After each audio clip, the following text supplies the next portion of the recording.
I'm sure by now the majority of you know that I fucking love conspiracy theories. I love to just spread a conspiracy theory's cheeks wide open as far as possible and just dive in and get to the meat of it and really see what it's all about. See if maybe there's any truth to it. I just love it. And luckily my nipples have been tickled thoroughly thanks to a brand new conspiracy theory popping off online about Wayfair trafficking human beings, children, through their website. I haven't been this interested in a conspiracy theory since the Berenstein Bears versus the Berenstein Bears multiversal collapse theory. This is an incredible conspiracy theory and I can't wait to share it with all of you and present my findings. Spoiler alert, this is a pretty fucking wacky one. This one's like believing in reptilians or believing that Jesus Christ died because of Fortnite or something. This one is fucking insane. So let's go ahead and start at the beginning. This conspiracy theory developed on the home of intellectuals, Reddit. It was blown open by someone on Reddit presenting some evidence that these expensive cabinets had names that matched missing children's reports. And from this, people started to just spiral out of control. Wow, oh wow, this is fucked up, this is weird. Why are these cabinets so expensive? And why does it have the name of a missing child? And there's cabinets that look identical with different names on them that all correspond to a missing child report. And it's not just cabinets, there's also pillows that are like $10,000 that also have the names that correspond to a missing child on them. And the question arose, well, why are they so expensive? And when there's other products similar to it, why are they like $30 versus the $10,000 for this one pillow with this weird name on it? So people then started to connect the dots. They started to see the strings that hold the universe together and really piece together the truth. And they came to the conclusion that people must be sex trafficking children through Wayfair, obviously, as any rational conclusion would lead you to. And when I first heard it, I was like, yeah, it's kind of fucking weird, right? Like, why are these cabinets so expensive? And a pillow, I'm not paying $10,000 for a pillow unless it's coming with 15 strippers or something and a nice giant fucking birthday cake. I mean, why is it worth $10,000? And then I decided to look into it today, and it goes deep. This is a fucking rabbit hole. I mean, Tom Hanks comes into play here. Tom Hanks is apparently like the Thanos of Wayfair sex trafficking. Like, it's weird. So first and foremost, for those that don't know, Wayfair is a website where you can buy furniture and just like household shit. Typically supposed to be affordable things, but recently people noticed that there's this extremely expensive shit like this here that has a name that matched a missing person. Or so they thought. It turns out the majority of the people that they've used in their examples in this conspiracy are children that have been found, and a lot of these kids, they themselves have come forward and said, hey, look, I'm not actually missing. And then he gonna put his little, why is your caption even that? That don't even make sense. If you posting motherfuckers who actually missing, you trying to get motherfuckers to share the shit, what are y'all talking about? Y'all all sound stupid talking about why am I mad? Because I'm not missing. Fuck out of here. Now, a lot of people in the comments on Twitter and on Instagram that I've seen were actually attacking the girl in the video I just showed you, saying that she must be in on it. You know, she must have just broken out of the cabinet she was sold in and is being forced at gunpoint to say these things, which is really weird to just start attacking her for being upset that people are perpetuating the idea that she was literally sold into sex slavery. That's a pretty fucking bold thing to say. That'd be something that'd make me mad if people were like, hey, Charlie, I remember when he was 14 years old, he was sold into sex slavery. I'd be like, hey, wait a minute. No, it wasn't. And that's kind of a mean thing to say. That just didn't happen. But people are so wrapped up in this conspiracy theory, they don't care that it was just outright disproven that this girl is not missing, nor she was sold in the cabinet. They just fall into this delusion and this crazy amount of denial where that doesn't matter. No. See, in fact, this actually proves our point because she's clearly being held on a UFO that ordered this cabinet from Wayfair, and now they've mind-controlled her to say these things, so obviously it proves that we're right and all kinds of crazy bullshit. It's like a shitty B-movie plot. And it's not just this girl that was revealed to not be missing, nor has ever been, like, sold in a cabinet. A lot of the popular pictures that were circulating, you could look up those kids and then find stories about when they were found earlier. Like, they were never in a Wayfair, you know, shipment facility or anything like that. Like this kid here with this pillow. People speculated that the pillow must not have any stuffing in it. It was stuffed with the kid's bones and blood. When it turns out, no, you know, this kid was found quite a while ago. And now just because a lot of the kids were found and were never shipped through the evil laboratory of Wayfair or anything like that, it didn't stop the conspiracy theory. That didn't halt it in its tracks. People still believed it. And that's fine. You know, maybe there was isolated cases like, oh, we were wrong here. But that doesn't mean the whole thing's wrong. Just because these were false doesn't mean it's all false. But it does because, I mean, you can actually prove exactly why it's all wrong. We won't even go into Wayfair's official statement, we'll get to that in a second, but let's just use some common sense here. I believe the statistic is 1,250 missing kids are reported every day, 500,000 every year, something like that, in that general ballpark. That's a lot of fucking names. That's a ton of fucking names. You could probably find some like Xbox Live gamertag level names in a sample size that big. Like fucking XX Shadow Slayer went missing a year ago. And you could find like an XX Shadow Slayer Wayfair pillow that's $9,000, I bet. It's a lot of names is what I'm saying. So it's not impossible that these companies chose a random name that happened to correspond to someone who went missing. And a lot of them are very common names. There's one that was circulating on Twitter that was Annabelle. Annabelle's a super fucking common name, and they just took that Annabelle listing of an expensive cabinet and matched it up with an Annabelle that was missing. You know, that's not a good connection. It's a very common name. That's clearly something that could happen on accident. But then there are those like really specific ones like I showed you with that boy and that pillow. But even that kid was found. He wasn't missing and he wasn't ever stuffed inside of a pillow like some kind of crazy fucking Frankenstein experiment. He was just found. So it's not unfathomable that these random names they chose just coincided with kids that were missing at some point. But why were they so expensive? That's the biggest question. Why the fuck are these mediocre items so expensive? And I found the answer, or at least the answer the government, the man, wants us to see, I suppose, if you still want to subscribe to the conspiracy. A lot of resellers, what they'll do, when the item is out of stock, they jack the price up to an absurd level that they know nobody's going to try and buy, so that way they can keep it listed, as opposed to saying it's out of stock and taking it off listing. They jack the price up, they hold its spot until it's back in stock, and then they drop it back down. That's the tactic I saw a lot of people talking about that actually use Wayfair. That's what they were saying is commonly done there. I think that's a dumb practice, and Wayfair themselves have cracked down on it, it seems. Wayfair's statement says, you know, that obviously it's all wrong, but we did take these down because the names and the pictures don't exactly match why they're as expensive as they are, and the practices or some shit like that. It wasn't a great statement that did nothing to help their case in it being false. It just made it even more confusing because they just took the shit down, which made a lot of people believe that Wayfair was admitting guilt and hiding something. But according to a lot of people that use Wayfair, it's not something uncommon where they jack this price up to a point where no one's going to buy it just so they can hold their listing. And that does make sense. It makes a lot more sense than fucking pedophiles using Wayfair to sex traffic children. Are there sex trafficking rings from like extremely wealthy, powerful people? Abso-fucking-lutely. Yeah, there's a ton of evidence to point to that. But I highly doubt they're operating through Wayfair. That's like saying these people are using, fucking Twitch to start trafficking children through an XQC chat. You know, it doesn't make any sense. Why would they be using something like that to do some shit like that? They'd be using the dark web or something. They wouldn't be going on fucking Wayfair just in the public's eye right under their nose like some kind of comical supervillain trying to fool everyone by doing everything in broad daylight. That just wouldn't happen. These are public listings. Someone could have accidentally ordered one of these expensive items. What's going to happen? They buy this cabinet and then all of a sudden they have a kid shipped to them. They open the box and then bang, a kid pops out and they're just fucking jump scared. Oh, whoa. Where's my cabinet? That's just not how it would happen. In fact, I actually tried to test this myself. I went on Wayfair with every intention of buying one of those $10,000 pillows that matched the name of a missing kid, and I was like, shit, this is going to be expensive as fuck. I'm either going to get a terrible pillow or I'm going to save a kid's life. It's worth it. But I couldn't place the order because the fucking item didn't exist, which made me more convinced that, yes, this is probably just a common practice where when the item isn't in stock and it's not there, they just jack the price up, hoping nobody places an order or tries to, and wait until it's back in stock to drop it back down, just so they don't lose listing. This is another thing I saw develop today, actually. A lot of people saying that the CEO of Wayfair has resigned.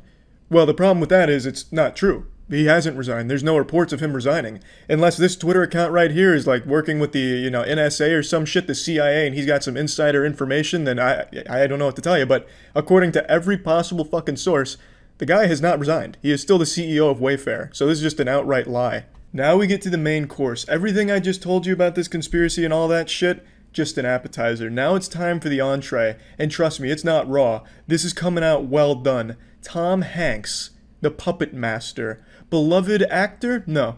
Demon. Fiend. Tom Hanks has been roped into all of this because of one old Instagram post. This right here. It's a picture of a glove next to some chalk that says SRC USA or something similar. That's what it looks like. And this post right here is a very suspicious one. Now, admittedly, this is a weird fucking Instagram post. I don't know why Tom Hanks would just take a picture of a glove on the ground next to some fucking street chalk or anything like that. But it's correlation to everything going on here. People, Reddit detectives and Twitter experts, the analysts, they were able to crack the code They realized if you type in a lot of the item numbers onto a Russian search engine called Yandex, it brought up pictures of children. So if you typed in SRC USA and a bunch of numbers, it brings up pictures of children on a Russian search engine. So they speculated these were pictures of the kids that were being sold in those cabinets, or being sold with the cabinets. It varies depending on who you talk to on whether or not the kids were actually stuffed in the furniture or just came with it or something. It's, as like some kind of package deal, like batteries included or something. It varies on who you talk to, but that was the speculation. You type in this shit, you do it on the Yandex, and you get an image of what you're buying or some shit like that. And Tom Hanks has this really weird picture that does have something that looks like it says SRC USA. Except in this case, it goes so far above Tom Hanks, it's laughable. This is bigger than Tom Hanks. This goes all the way to the top. This incriminates the construction and utility workers. You see, SRC USA is construction utility code for Underground Service Alert. It's to let other workers know that, hey, at this location, with these, the white brackets in chalk there you can see, there is something that runs underneath the pavement, whether it be a power line, cable, water, it doesn't matter. There's something running underneath there, so just be aware. You can find this shit marked on streets all over the place. It's not something unique to Tom Hanks. I don't think he went out there with sidewalk chalk and wrote SRC USA to brag and then threw a glove on the ground. It's a stupid fucking picture. It's a weird, like, creepy little picture. The caption was like, give me a high five or something. I don't know. It's a weird picture. You're not going to argue that. But that right there is just an extremely common thing that you can see probably outside of your own house right now if you want to experiment.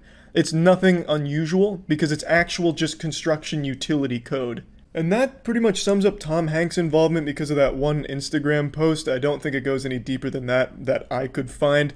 But just because that's wrong doesn't mean the whole thing's wrong. I mean, Tom Hanks could still be this evil mastermind behind all of it. I don't know, he could pull in the strings. Maybe he has equity in Wayfair. Couldn't tell you.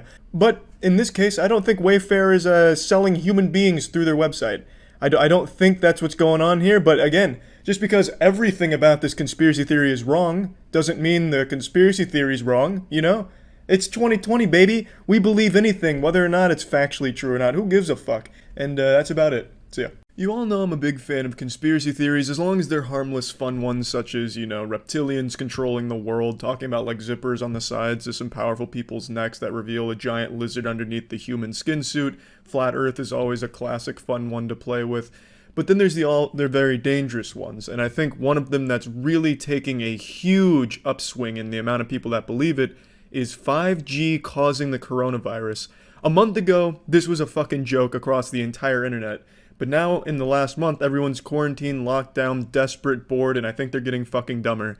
Because there's so many people that are now unironically believing 5G is the cause of coronavirus that I actually can't believe it. These same people probably believe chocolate milk comes from brown cows. It takes mere minutes of research outside of Facebook anti-vax groups, actual scientific research. It takes only minutes to immediately disprove that and find there's no connection between 5G towers and coronavirus.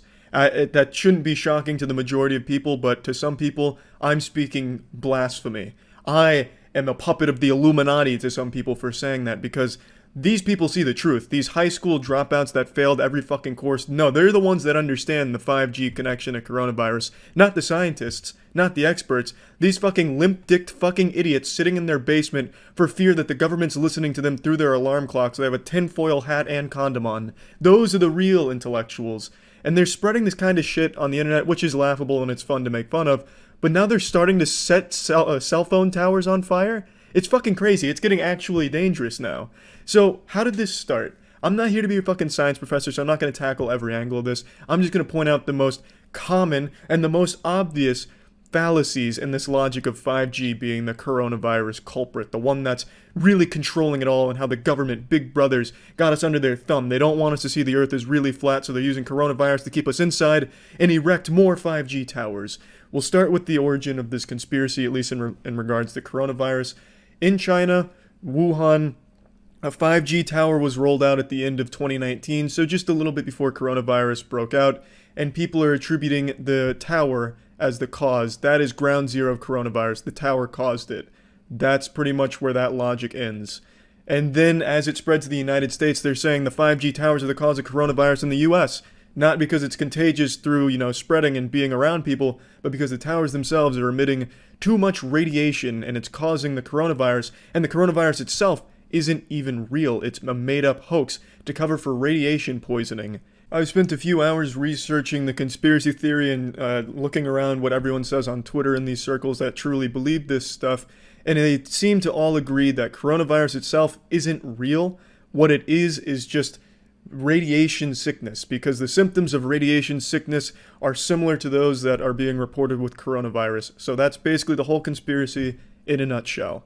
And it is fucking ridiculous. So 5G towers have existed in the US since early 2019. While the idea of 5G has existed much longer, and most people seem to think we've had 5G for longer, we really didn't start getting 5G until early 2019 with actual towers and everything being built around the US.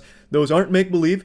That's not like Tooth Fairy shit. It's real. You can go see those 5G towers in the real world in person. It's not smoke and mirrors, no magic tricks. That shit is there, and it has been there since 2019. There were no cases of coronavirus in the US throughout all of 2019. And there were no cases of coronavirus in the US until the China incident where coronavirus started to explode. And then you know how the story goes from there. It spread throughout the entire world. But they seem to think that it's not actually spreading from human to human contact. It's being transmitted via the beams from the towers of 5G. That seems to be their accepted belief.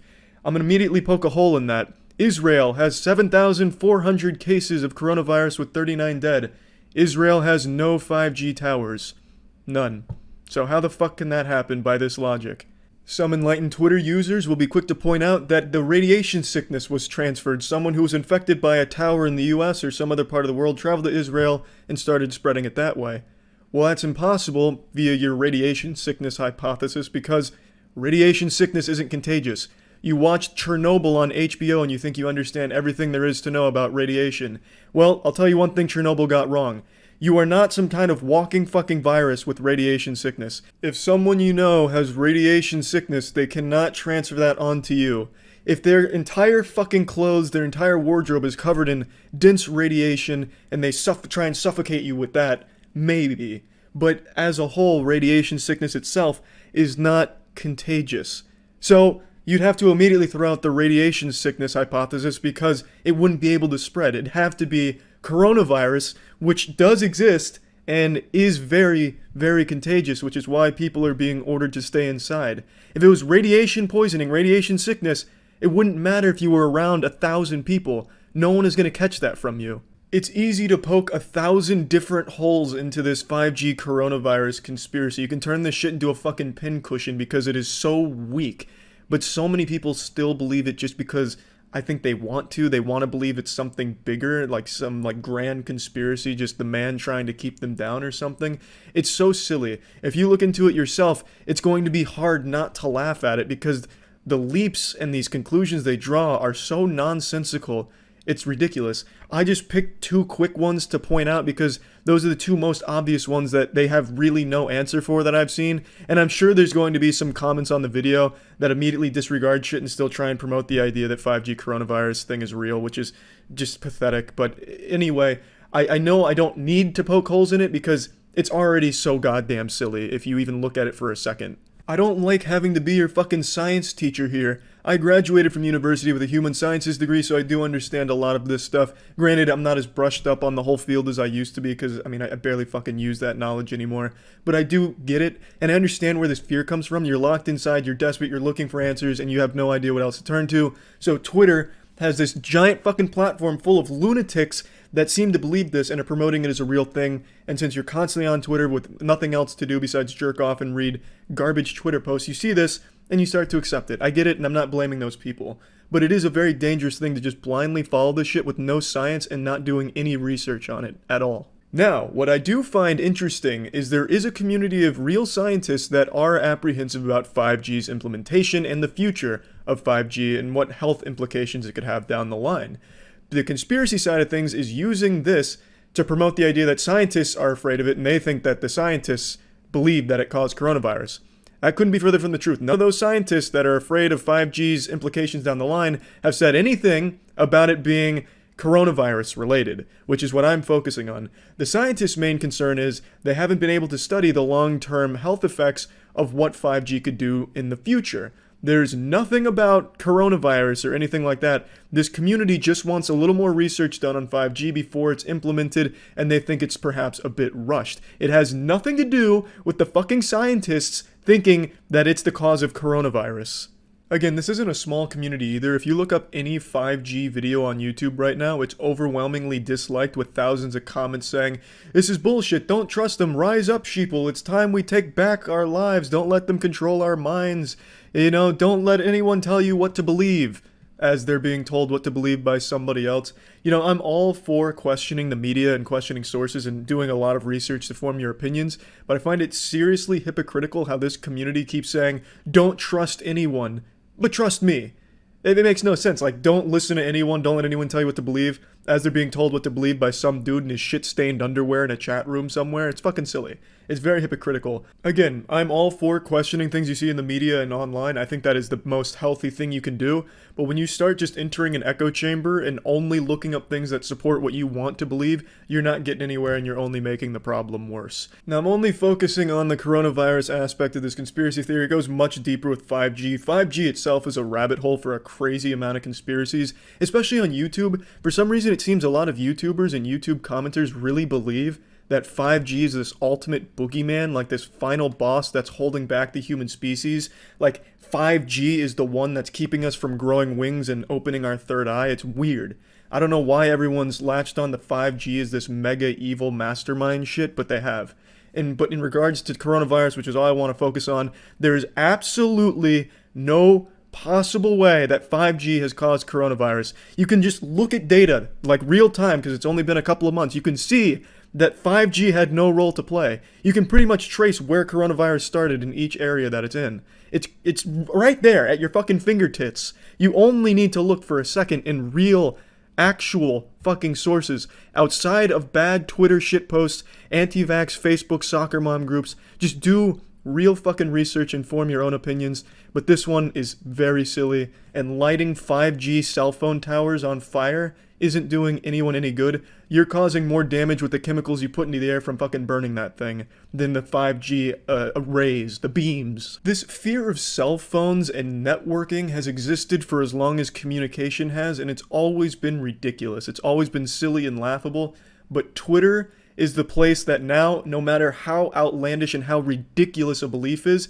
it's going to blow up and it's going to have a big movement behind it. It doesn't matter what it is. Like on Twitter, for example, there's whole communities of people that fuck dogs. Like this community that would never find a home anywhere finds a home on Twitter, and there's thousands of them. There's pages on Twitter that actively talk about fucking their dog and have tens of thousands of followers that all support that and do the same thing. It's absolutely fucking disgusting. So then you'll have these people that believe that cell phones are the evil, dangerous thing, and you'll have people that just want to feel like they're smarter than everyone else. They're the ones that saw the truth, peeked behind the curtains and got the truth.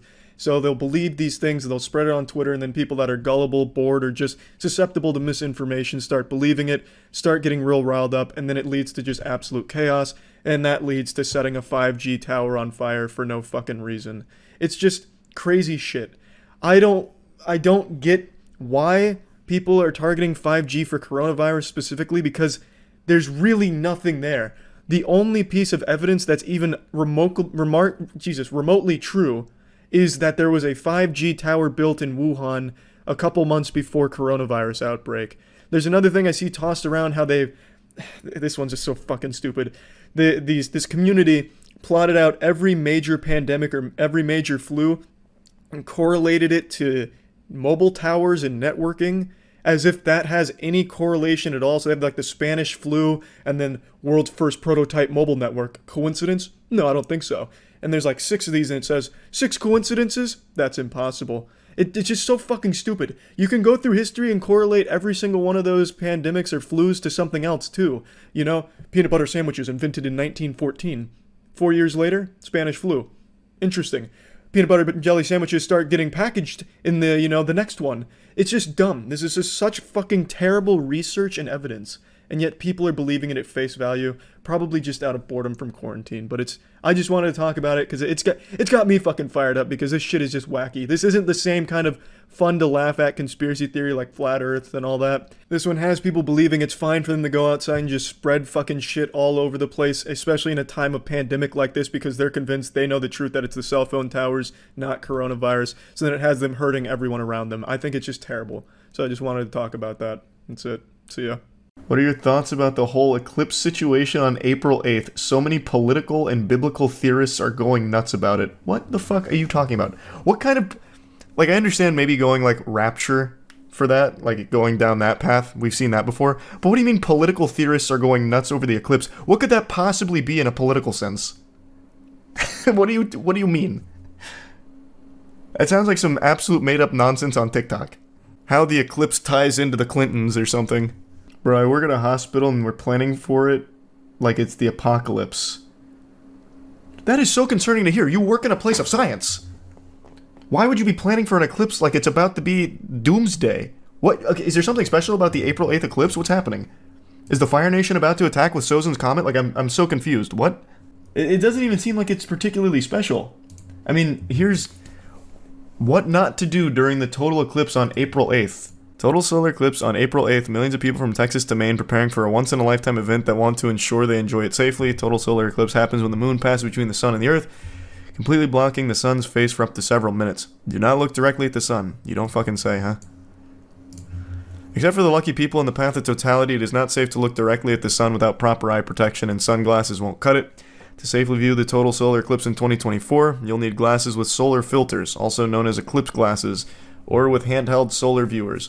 According to the American Astronomical Society, those glasses or handheld solar viewers need to meet the ISO 123122 international standard for direct sun viewing.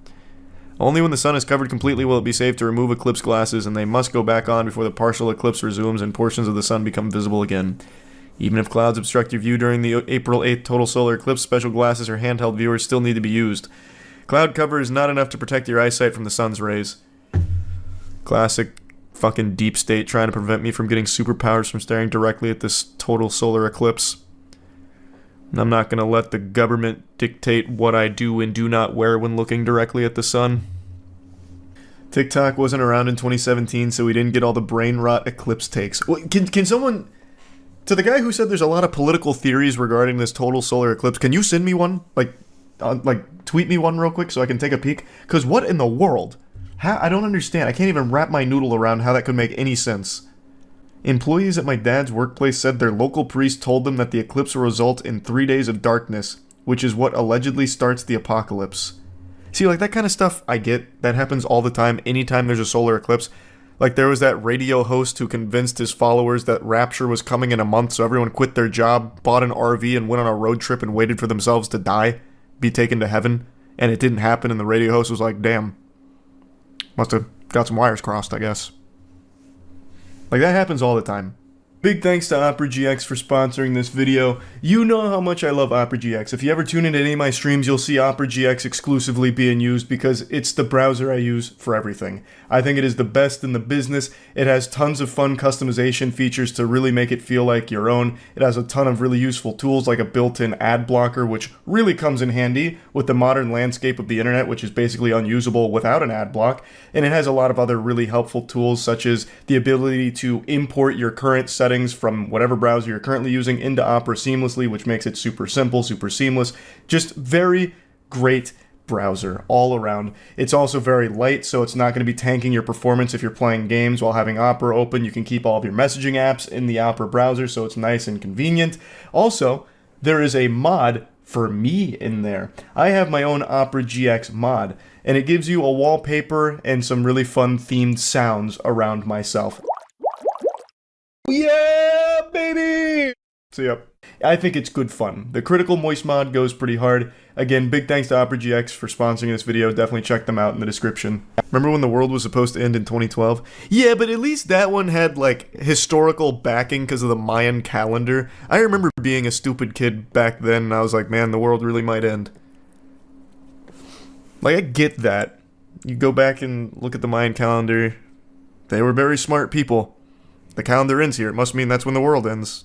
pack it up, I guess.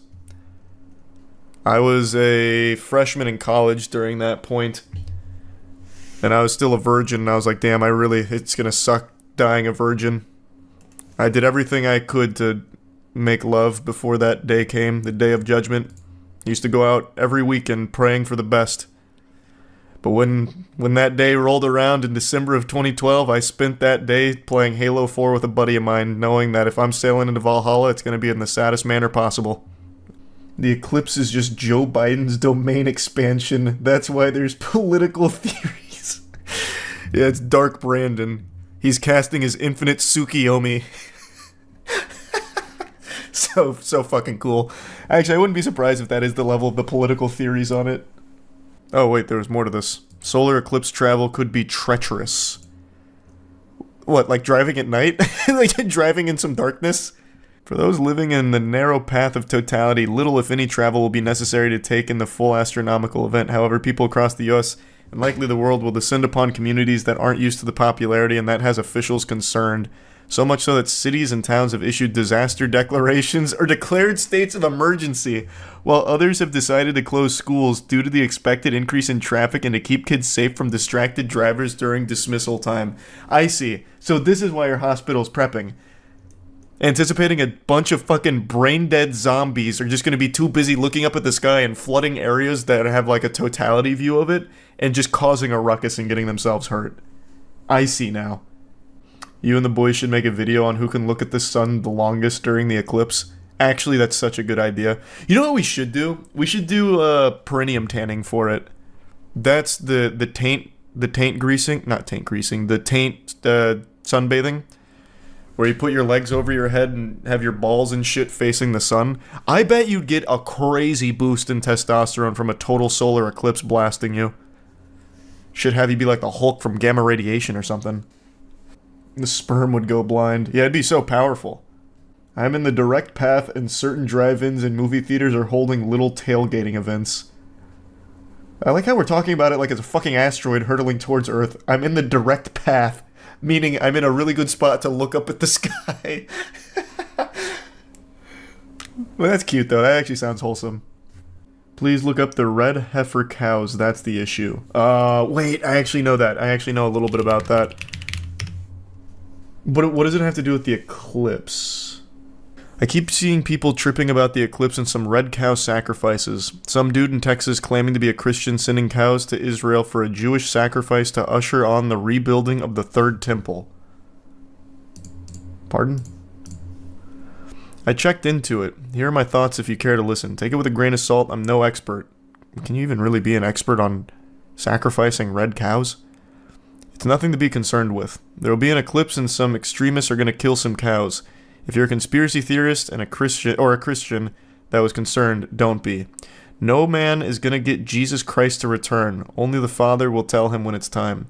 Nobody knows. So are we trying to summon Jesus? Is that what's going on? Like a ritual during the eclipse? Sacrificing red cows? No, this summons the Antichrist. Huh? No. Isn't the Antichrist, I think it's like a week before Doomsday or something, and it's supposed to be like a really powerful person presents himself, gains a lot of influence really quickly, and he's the Antichrist who ushers it all in or something. I don't think it has anything to do with the red heifer. So does this happen every eclipse and we just don't know about it? Great question, I don't know. They're actually doing it, look it up. Well, I have no doubt there's probably some people sacrificing red cows. Like that, I totally believe there's some craziness afoot with that. As we await... Oh, this happens every time. Yeah, wait, this is from 2017. As we await the eclipse of 2017 AD, this post examines the possibility that the dramatic repentance of... Yeah. So it looks like this does happen on every single eclipse. My mom told me to call off on eclipse day and get as much food and necessities as I can because she thinks there's going to be no light. It's like... I don't know, that's kind of cute. Like, I can't even falter for that. That's just kind of cute, I guess. But I mean, we conquered the darkness already. We have the technology. So let's just assume the eclipse for some reason takes away all natural light. Brother, half the people in this stream right now haven't seen natural light in years because we have fucking light technology in our house. We'd be okay. We'd make it. But what about the plants? Fuck them. Who needs them? We conquered nature too. We'll eat. We'll find an alternative. We'll eat I don't know, filter feed or some shit. I don't know. We'd find something. With the fact that God created our universe. I mean, their symbol does have 3 6s in it. And you guys remember the symbol I talked about earlier? Oh. This comes from their opening ceremony. You may be wondering, what even is that? As that is the head of the Baphomet. As you can see, it is a satanic symbol. Big question is, why would they have that at their opening ceremony? You want me to be— Does CERN have opening ceremonies like it's the Olympics or something? What? I didn't know that. That's news to me. That opening ceremony looks out of this world, though. Is that the particle accelerator people are tripping over and saying that'll open a hole to another dimension or something? You're right and wrong. You're just getting a couple of different things confused. So when the LHC first got operational, there was a doomsday theory that by colliding particles at such a rapid speed, there was a small chance of creating a penny-sized black hole, which could eventually swallow the world. But that turned out to be a bunch of hullabaloo. As an engineer, it'd be so freaking sick if we were summoning demons or hopping dimensions or whatever, and not just calibrating sensors for hours. Yeah, I'd be happy to hear about that kind of stuff, different dimensions and shit. I feel like anyone would be excited about that. I don't know. We look at it as a bad thing. So what? A couple demons come through or something. We just close a portal on them. They don't have the technology in hell, clearly, and it confirmed the existence of hell, which would be a net positive for everyone, I would think. Then we'd know. Open my third asshole. Well, you're a little confused, but you've got the right spirit. That's a scientific mind right there. But anyway, come April 8th, get ready. The eclipse is coming and you can't stop it. And CERN's opening a portal on it or something. This week I saw something so baffling that it's really genuinely making me question if the human brain is devolving, becoming smoother, less wrinkles. It's the case of the TikTok giant. For those that don't know, there was a TikTok creator who filmed a giant, mysterious figure on top of a mountain. Was it Sasquatch? Was it the Loch Ness Monster? Perhaps Goatman? No. He claimed that he had seen a giant. And TikTok absolutely ate that up. They devoured it like it was a full course of spaghetti and meatballs. Not only TikTok, though, it then expanded to Twitter, where even more people started to believe that they had just seen irrefutable proof of a giant, because there was something on top of a mountain that was big. This whole thing is like a child believing the tooth fairy's real because when they put their tooth under their pillow, there's a quarter there. It is easily debunked and has been multiple times now, but then they just throw away the truth that's facing them because they prefer to live in the magic of there being giants walking amongst us here. It's a beautiful delusion, albeit very sad too, because people are also convinced that not only was this proof of a giant, it's proof that the CIA murdered the guy for filming the giant. I think people are at this point where they are legitimately believing everything as if we're back in the actual early ages of humans. I saw on TikTok and Twitter, this blew up. The TikTok giant. God, what was the guy's name though? There was a guy on TikTok who took a video of a mountain and there was a big figure on top of the mountain. It's like, oh shit, it's a giant.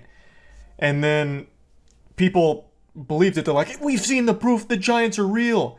And now the person behind the account's not posting. The person's gone missing. So they're like, the government must have got him and killed him for exposing the truth. It's so fucking crazy how, I actually think there have been irreparable damage done to the human brain because of TikTok. These are people, adults, actual adults. Why don't I just pull up the Twitter account that was talking about it? Talking about how it's the truth, there was really a giant there, we've known all along, and now that this guy blew the lid on it, the CIA got him and killed him. And then the guy leaned into it, he made this video about how it's all fake and it looked like a hostage video, and they're like, oh my god, irrefutable proof, you can see that the CIA is making him say these things. Where's the original post? Here's the video in question though. Andrew Dawson, thank you.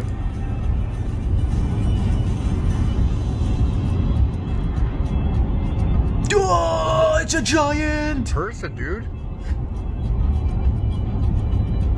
No, seriously, pull over, pull over. No. I knew they were here. I've known all along the giants existed. They called me a fool. Also, it's dangerous to scroll in the comments, but I'm pretty sure, you know, I'm not even gonna bother with the Council of Cock being down there as a possibility.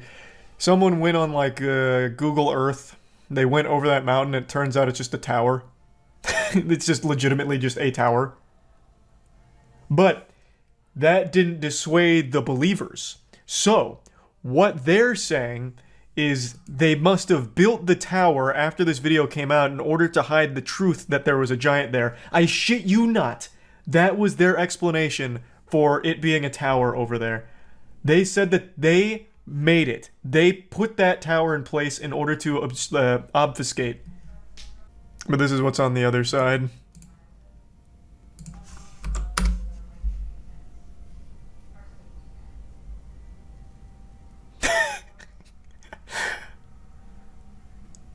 I think the top comment on this is still, the government put that there in order to hide the truth. I'm gambling, but I think I'm right with this. Okay, not the one. You, another person that's trying to keep information no one cares about hidden. Everyone knows it was a giant, everyone still doesn't care. We care about the man being murdered for discovering it, though. We don't trust you. Isn't that crazy? They think the government killed this guy because he caught a video of a giant. That is the human brain in 2023. He did exactly what I told you guys I wanted to do with this whole gullible TikTok brain rot. Remember when I was telling you guys my plan of doing like haunted videos around the warehouse where like chairs move on their own? He did that with this. So after he got that video, he made this video, where he leaned into it, exactly what I said I would do in order to farm. Sorry to disappoint you guys, but all of the videos that I posted were scripted. They were just fake. They were just strictly for it. So, he leaned into it. He made this video like, it's all fake, you know, this and that, and he made it look like he was under duress. So people are like, clearly the CIA got to him. They're making him say these things. He did every single thing I said I would do with my farming of these fucking idiots. And they believe him fully. They believe he found a giant up here. And then the government killed him. It's so good. We live in an age where everyone has access to a video recording device at all times. Pretty much every nook and cranny of the world's been explored. And a fucking giant would be one of the hardest things to miss. And somehow, this is a confirmed giant, and it's just a coincidence that there happens to be a tower on the other side of this. Wholeheartedly believe it. This isn't even the biggest Twitter thread about it. There was a thread by this lady who's in her early 30s talking about how the government can't be trusted because they're killing us for finding the truth of things they don't want us to know about, citing this video as an example of the giant. And I believe the same woman also started talking about how they're killing people who are finding gnomes. But I may be getting her confused with someone else that was talking about it. People legitimately are believing in fairy tales again. We're going so far backwards. Charlie working for the government. I'm trying to keep you guys from the truth. You're not ready for giants. Those fucking bastards. Filthy monsters they are. I'm doing you a favor. You're not ready to... You can't handle it. Now, looking into it, there was an obituary posted for this individual from a local news source. So it is possible that he did pass away in early 2022, but people are attributing that death to a mysterious circumstance, and it being the CIA that took him out, like it was fucking Jack Bauer on a vendetta to kill this man because he had seen a giant. Why? Well, I don't know. That's not a question that ever gets asked in these situations. Just going through any natural thought process here and breaking it down, what would the government have to gain from hiding giants? Unless they have some kind of secret alliance with the giant tribe, there's just absolutely no reason they'd want to shut this shit down, put the kibosh on it. Or unless if you look at a giant in the eyes, it gives you eternal life or something, and the government's hoarding that to themselves, or their urine acts like the fountain of youth. Just nothing adds up here when you start connecting the dots. This isn't like a Men in Black situation where they're hiding aliens by going around and neuralizing everyone who sees alien activity, where the excuse there is they don't want people to panic. when it comes to giants, that'd be the hardest thing in the world to keep the lid on. Like, the cat would get out of the bag so quickly because it's a fucking giant. They're huge. They're enormous. This one, assuming patient zero here was truly a giant, this one was spotted on top of a mountain fucking 40 miles away. So you'd have a real tough time. You'd have your work cut out for you to keep that under wraps. And even if there were giants, the existence of them probably wouldn't cause a panic on the same level as like aliens or anything. There's absolutely no reason for the government to be hiding the existence of giants. And I can't believe I even have to say that. I feel like I'm having a conversation with like the D&D club at a middle school.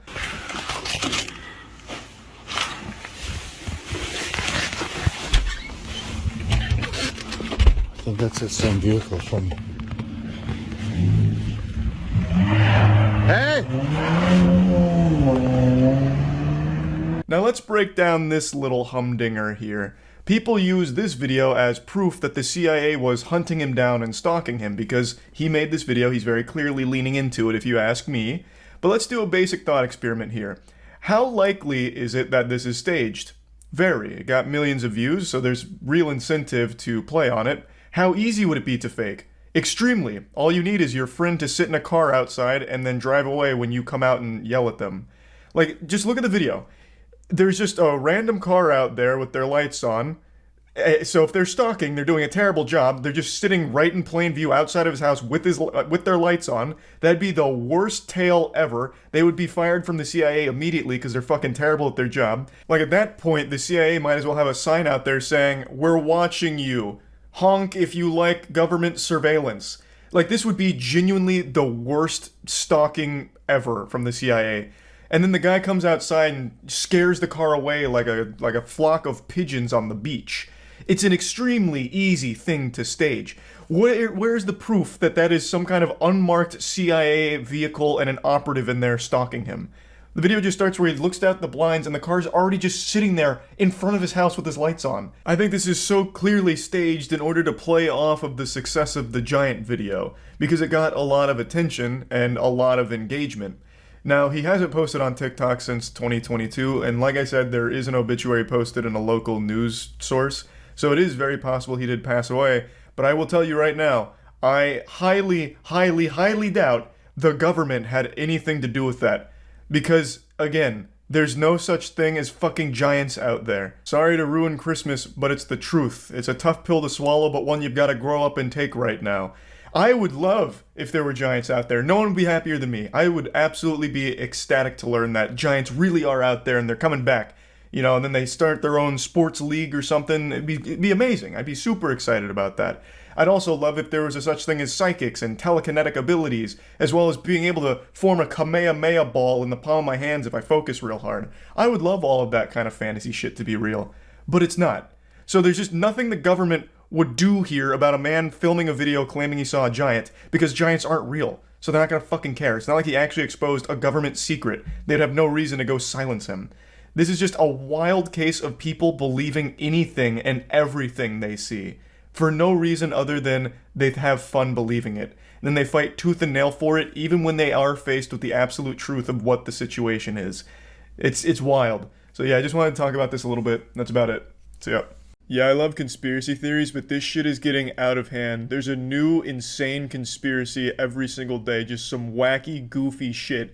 I wouldn't be surprised if there's a fucking group on Twitter that thinks Reptar cereal is the instrument of Hillary Clinton to brainwash children into worshiping the devil or some garbage. You see it all over the internet every single day with these people that like to think that they're so special and intellectually enlightened that they have opened their third, fourth, and fifth eye, they've awakened their Sharingan, and now they're seeing the truth behind everything. There's nothing wrong with questioning things. It's extremely healthy and extremely important to do, but when you question every single thing ever and discredit science and come up with some actual diarrhea dog shit, maybe you're the crazy person. Like, you have people saying, water's evil. In fact, we've been lied to all our lives. The human body doesn't require water. In fact, water was cursed by Bill Gates over 3 millennia ago, and we're not even drinking water. We're drinking a mind control potion that Bill Gates has got to us.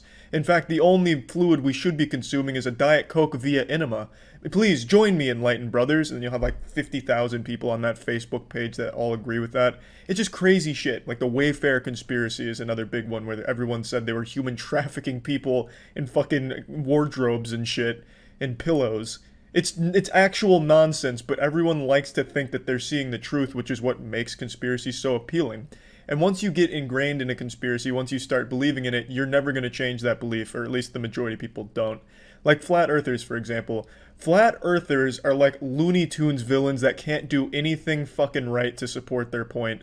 Flat earthers in their own documentaries have proven themselves wrong multiple times and then just throw that away. Like in the end of the most recent documentary I can think of on flat earthers, they proved the earth is round with their own experiment, and they said, huh, that's interesting. Must have done something wrong. Even doing their own experiment perfectly correct and proving the earth was round, they just said, no, it's still flat, even though this proved it was round with our own science.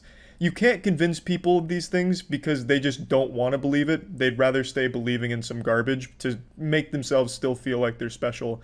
Like people that think the moon is fake, you could literally fly them to the moon and they would say it doesn't exist. They'd say you drug them and just put them in Nevada on a CGI set or something. No matter how many times and how thoroughly these awful conspiracies get debunked, people are always going to believe them. It is what it is, so now I just kind of enjoy the chaos of it all, and there's been some absolute bangers when it comes to bullshit conspiracies recently, like spirit cooking is a really good one. There's also a wild one about the tablets of Thoth being used to resurrect an ancient deity from the underworld who's going to rise and exterminate Earth for its sin. Another really cool one I've been into is that Atlantis is real, and the previous god of Atlantis is very upset with the state of the world, so to get back at us, he started cloning celebrities. I don't know how exactly that, punishes us to just clone celebrities, but apparently that's what the god of Atlantis is doing, according to a bunch of people. It's just some really fucking incredible stuff. Like, these conspiracies make Sonic the Hedgehog fan fiction sound sane. And when I mention conspiracies like this, it's not like one person who's having some kind of bad acid trip and writing this shit down in some kind of journal.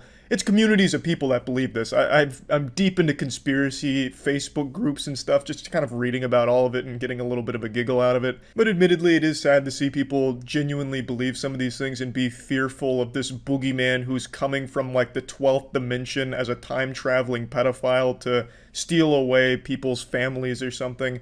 It is sad to see people kind of believe these things and act so out of fear online about shit that absolutely isn't true at all. But that being said, I thought it'd be fun to add some fuel to this fire here, and I'll bring up a conspiracy that I believe in. I'm sure some of you might remember this.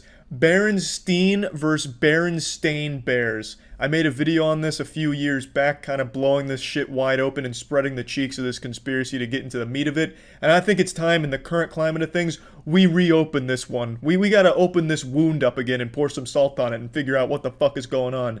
So, to break down the Berenstein versus Berenstein Bears conspiracy, growing up, there was a very popular book series called the Berenstein Bears. Or at least that's what the government and the reality puppeteers would have you believe. What I remember growing up, having written reports on this book series, was it was always called the Berenstein Bears. And the majority of people in my age range, 25 years old, also remember it as Berenstein Bears. However, if you check the so-called official records and the history of this planet, you'll realize that it's never been called the Berenstein Bears. It's always been Berenstain. There wasn't some kind of rebranding from Steen to Stain. It has always existed as the Berenstein Bears. When I learned about this, I went back through all of my Berenstein Bears books to see, for proof, look, it was called Berenstein, only to realize in shock and horror that my once authentic Berenstein Bears books had been subtly changed to Berenstain. As if some kind of adjustment bureau, some kind of, legion of tooth fairies or something came in when I wasn't looking and they very subtly changed the name to Stain over Steen. Semi-chubbed and in a panic, I began searching throughout the entire internet for proof that it was once Berenstein Bears in this corporeal dimension we inhabit. However, everything points to the fact that it was always Berenstain Bears. So then what's the explanation? Well, most people chalk this up to the Mandela effect. For those that don't know, the Mandela effect is when a large group of people remember events differently than they actually occurred. Basically, it's just a large group of people that misremember something, and oftentimes when faced with the truth, people say the truth is wrong because they have these vivid memories that don't match up with it. And yes, memories aren't the most reliable source when it comes to figuring out what's real and what actually happened. However, in this case, fuck you. I am not wrong. You can hold my nutsack in your goddamn mouth. It was definitely Berenstein Bears at some point over the last 25 years. Like I said, I used to write reports on these goddamn things, and I used to write it as Berenstein Bears, because I didn't know what the fuck steen was, but I knew what a stain was, obviously, because I was fucking staining my diapers with fucking shit constantly, so I knew what a stain was. So I'd write Berenstain, only to lose points on my reports, teachers just fucking scratching it out. Charlie, you're never gonna make it in college with this kind of garbage. Because they said it's not stain, it's steen, so I'd lose points, and then I got it really fucking ingrained in me that it's Berenstein instead of stain. So this has like a personal connection with me. I fucking know it. I still believe it. And so, what is the other explanation? Well, a lot of highly intellectual truth seekers believe that at some point in the last 25 years, the multiverse has collapsed in on itself. So the multiverse theory suggests there's infinite number of universes, and at some point in the last 25 years, our Berenstein timeline collapsed on top of the Berenstein timeline, causing subtle changes in the two as we transformed into this Autobot of disappointment. And that's why we're left with Berenstain instead of Steen, and only some of us remember it as Steen instead of Stain. The chosen few, the cream of the crop that remember it as Berenstein. So there's a fun little conspiracy to play around with, I think. Hey, that one's got some meat to it, I will say. The Berenstein versus Berenstain one that one's near and dear to my boners. Like, that shit, I think, is really weird. Because, like I said, I really do remember getting points off for writing Stain, because I thought it was Berenstain as a kid, but I was told it was Berenstein. And I wish I could find those reports, but obviously I don't have homework from 20 years ago. But anyway, yeah, that's about it. See ya. There is countless theories on the end times and how the world will end, and signs that will showcase the end of the world is nigh. And I hate to be the one to break this news to you, but I have been sending you signs that there is a doomsday along the way. I have been dressing differently, aside from today. Today I'm back in the white t-shirt, but on the whole, I've been wearing black t-shirts, gray t-shirts, and as God is my witness, I tell ya, I'm almost ashamed to admit it, but a V-neck sweater. And the thing is, I've been working on upgrading my wardrobe. This is one of those telltale signs, I think it even ties back into the Bible at some point about how, the apocalypse will roll through, that the end of the world is on its way. And now we have confirmation that there's a chance. Apophis, 2029. I don't know how many of you heard about this. I'm, of course, exaggerating. It's predicted, and I think it's like almost 100% certain to miss Earth, but it will be a close call, and it is a giant space rock barreling in this direction. Now, of course, that's nothing new. That's business as usual in the cosmos. The only thing that makes this a little different is typically something of this size gets intercepted by Jupiter, who basically plays goalie for us. Jupiter absorbs a lot of things that would potentially hit Earth. We're in a really fortuitous position to be where we are in the solar system, but this one is going to get around Jupiter here, get past that defense system, and it is going to make a pretty close pass to Earth. But even that's not that unusual either. There's a lot of fear-mongering headlines about Apophis coming up, and I just went over it on stream and kind of want to talk about it a little bit, mainly because its name is the God of Chaos. So it's a pretty scary-sounding name, like straight out of a fucking anime. And I just find it to be extremely interesting. I don't think there's anything to worry about come 2029, but I thought I'd at least put it on your radar. If you remember the Apophis asteroid, you can see how close it will get if you go to...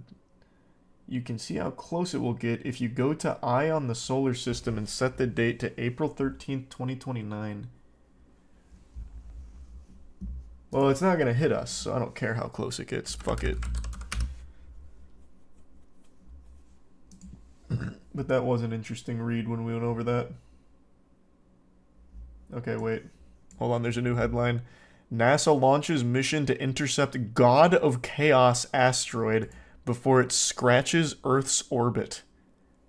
What the fuck kind of headline is that? Wait, this one says it's the Demon of Chaos. Which one's the correct one? Looks like God of Chaos. A NASA spacecraft recently returned from deep space has been relaunched for a mission to study the God of Chaos asteroid as it begins to near Earth's orbit. The agency's spacecraft OSIRIS-REx, now named OSIRIS-APEX, has been set off to study the asteroid Apophis' extremely close flyby of Earth in 2029, the likes of which hasn't happened since the dawn of recorded history. Well, I wasn't worried about it before, but reading this, I'm starting to get a little concerned. The God of Chaos, huh? Apophis, known as the God of Chaos, is expected to fly by Earth on April 13th, 2029, only about 20,000 miles away, closer than some man-made satellites, and could even be visible in the Eastern Hemisphere.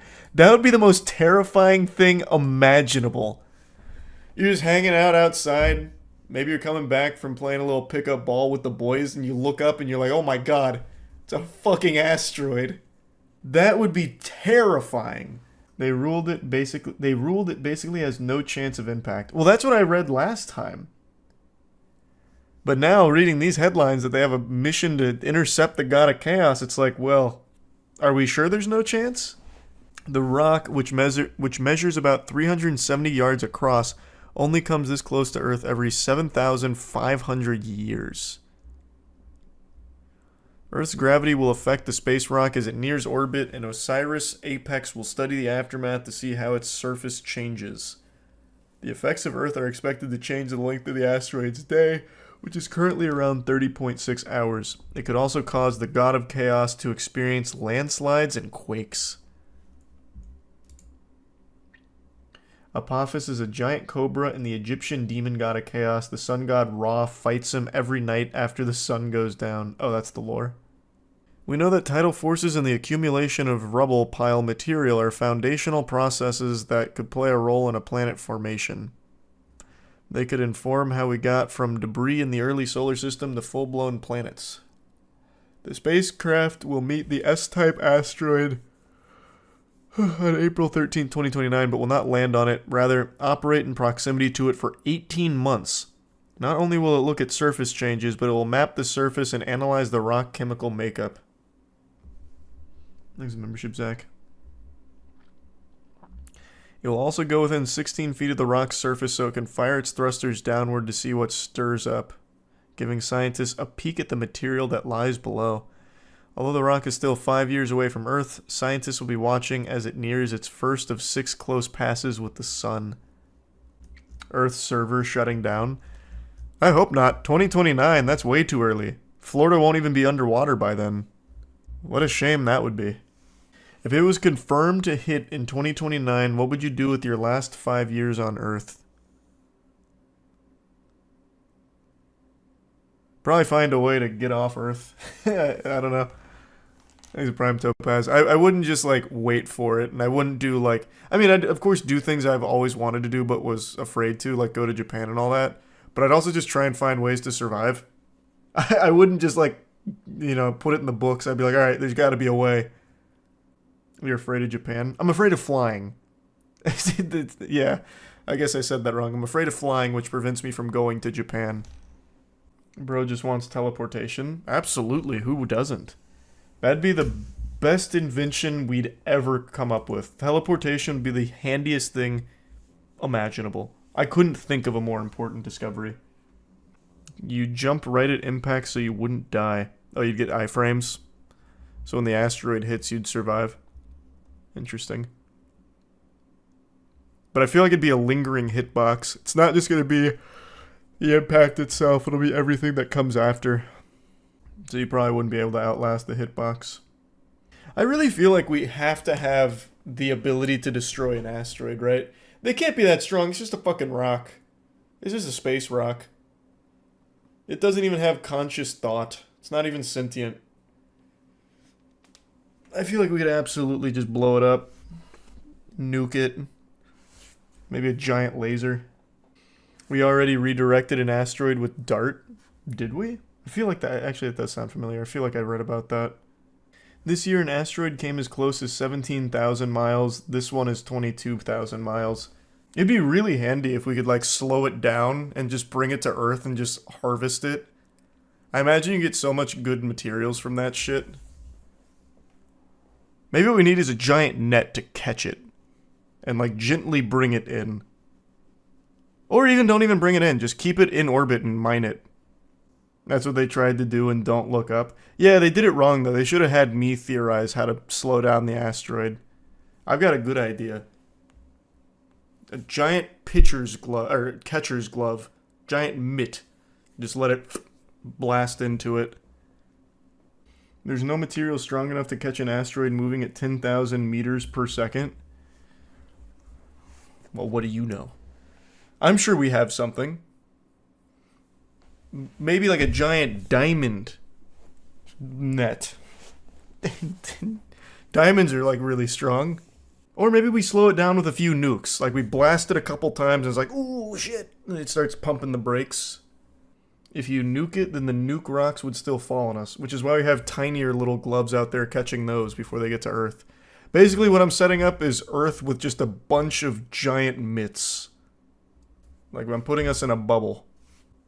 Would you rather have teleportation or the Force? Stupid question. Teleportation. Why would I care about the Force? Teleportation is so much more useful. I heard that there's new material made out of human DNA and glass that's 4 times stronger than steel and 5 times as light. I'm not sure though. I haven't heard anything about that. It sounds like you were watching anime or something. Human DNA and glass? How do those two even mix? So what's the plan if Florida suddenly goes under? Underwater or hit by an asteroid? Because if I'm hit by an asteroid, I don't have a whole lot of planning time. But underwater, I have time. Florida will eventually be underwater. That's going to happen. And my plan for when that happens is I'll just go a little up north. The video of 1,000-mile-per-hour ball from Dustin Smarter Every Day debunks your theory. Which theory? I've proposed like 6. Which of my bulletproof theories gets debunked? Right now, we are living in the golden age of information. The collective knowledge of all of humanity is right at your fingertips on the World Wide Web, the magical cyberspace. And actually, it's become somewhat of an overload of information because you can always find evidence to support any belief you want to have. No matter how unhinged or how unrealistic it is, you can find entire communities of people backed up by their own proof that is convincing enough for them and maybe even you. It's just a matter of asking, typing it in on a search engine, and you can find unlimited information to confirm any belief you want.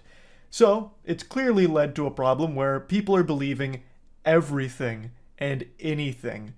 And that's not exclusive to just like dumb people. I see that cope a lot where it's like, oh, only stupid people fall for things like flat earth or goblins. Like, believe it or not, there is a very real community of people that post goblin sightings in the real world. I'm not yanking your chain. It is a community of people that believe goblins walk amongst us, and they'll take these little videos at night of what I imagine is just like little like raccoons or something, and they're like, holy shit, it's a goblin ran across my front yard at 4 a.m. And the same community exists for gnomes. Gnomes have recently been popping off in popularity with people believing there are actually gnomes that walk amongst us. Giants, another one. We recently had a big giant hoopla where a TikToker thought he saw a giant on top of a mountain, and a lot of people believed it. Point is, anyone will believe anything, as long as they just want to, and they can always find evidence for it. And this extends to people that aren't just traditionally, observably stupid people.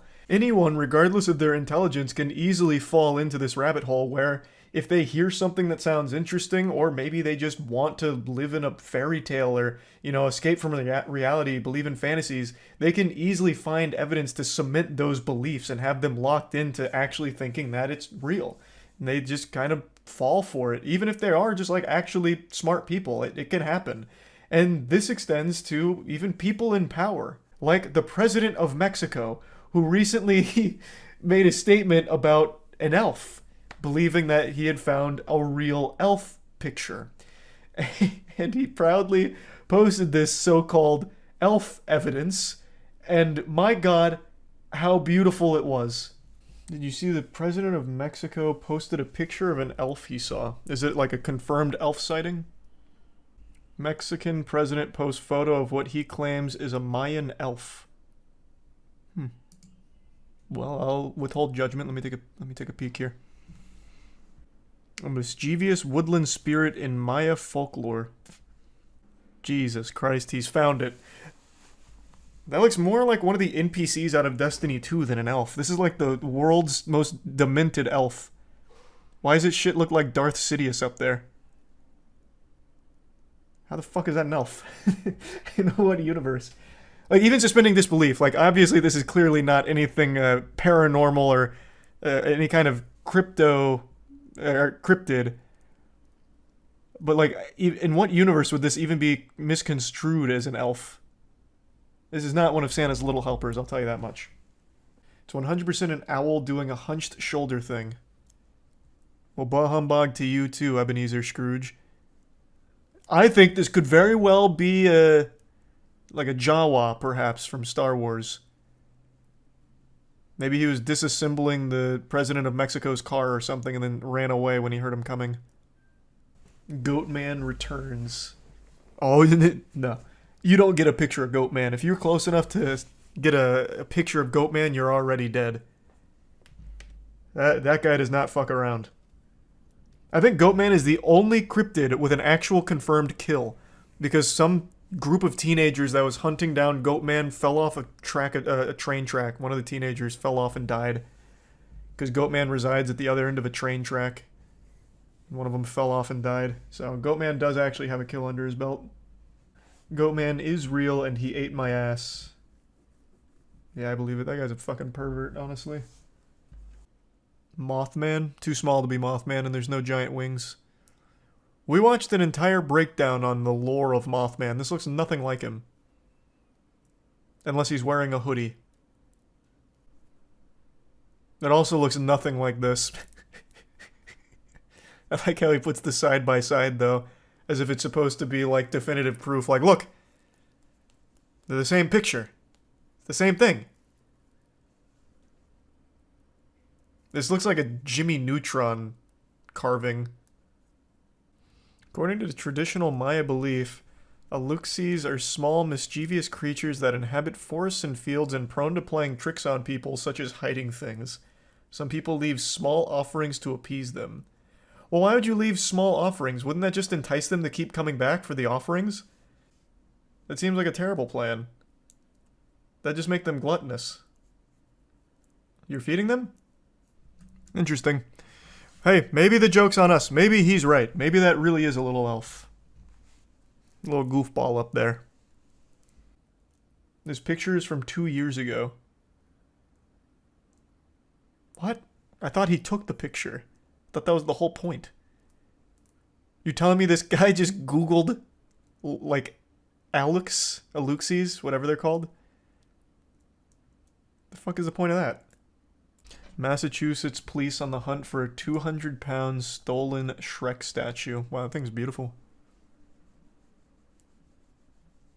This is 200 pounds. This looks like someone made it out of clay in arts and crafts. I haven't read very much so far, but I'm going to tell you this feels like a psyop. I feel like this is all a big scam. They just wanted to get this in the headlines, so they made this knowing it's an abomination, a beautiful one at that. And they pretended that it's been stolen, reported it missing in order for all of the news agencies to pick up on it as a massive ploy. I see right through the scheme. Stolen by the deep state. Yeah. God damn it. The Illuminati's taking our Shrek statues.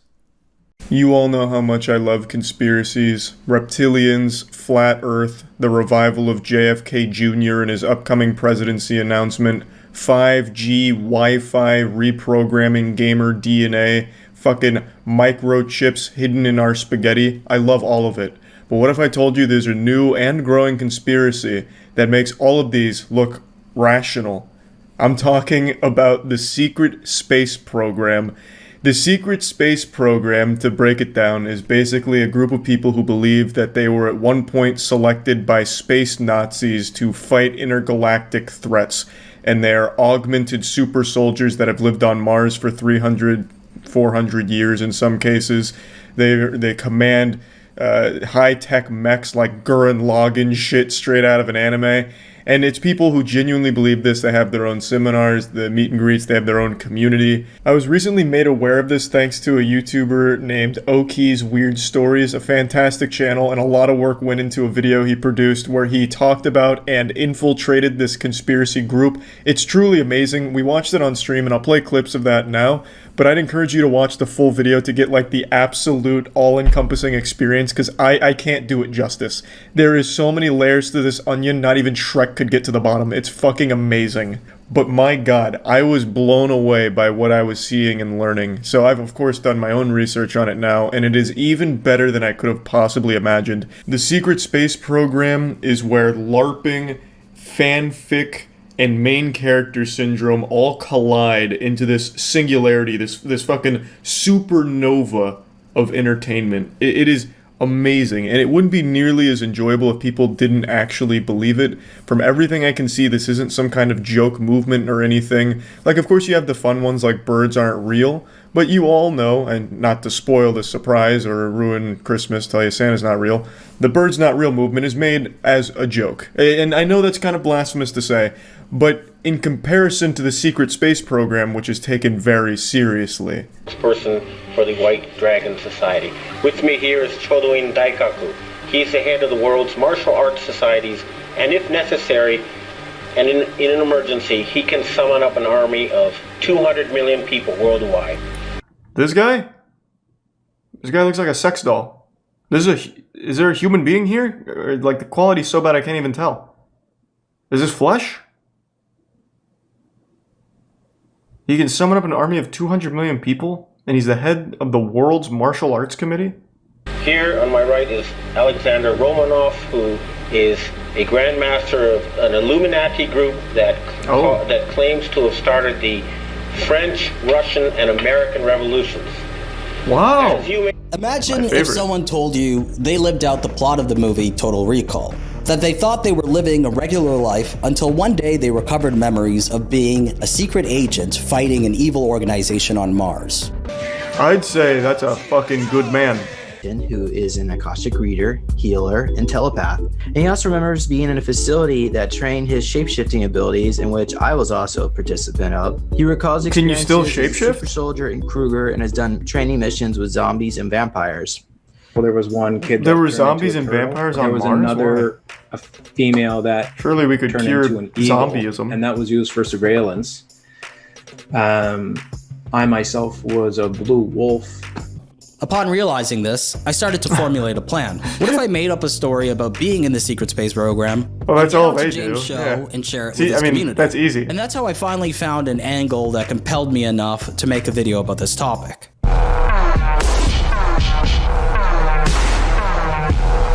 You don't join the SSP, swine. So if my You goal are still sounds too chosen. vague to you, I set up a criteria for 2. Get onto a major platform We'll within just the say you're part of the community as a Blue Wolf whistleblower and share my shape-shifting crew. experience. I developed Easy. this criteria after thinking what's required to become an SSP whistleblower. Before World War II, the Nazis, who were interested in mysticism and alternative views, searched the planet for fantastical powers. They found Maria Orsak, a medium and leader of the Vril Society, who channeled Nordic and Draco reptilians who Holy offered the shit, Nazis this the is a lot. schematics behind anti-gravity technology and UFOs. The Draco reptilians I told always the knew Nazis this was about ancient alien happening technology hidden in somewhere. Antarctica, and in 1938, the Nazis traveled there. And by 1950, the Nazis were on Mars.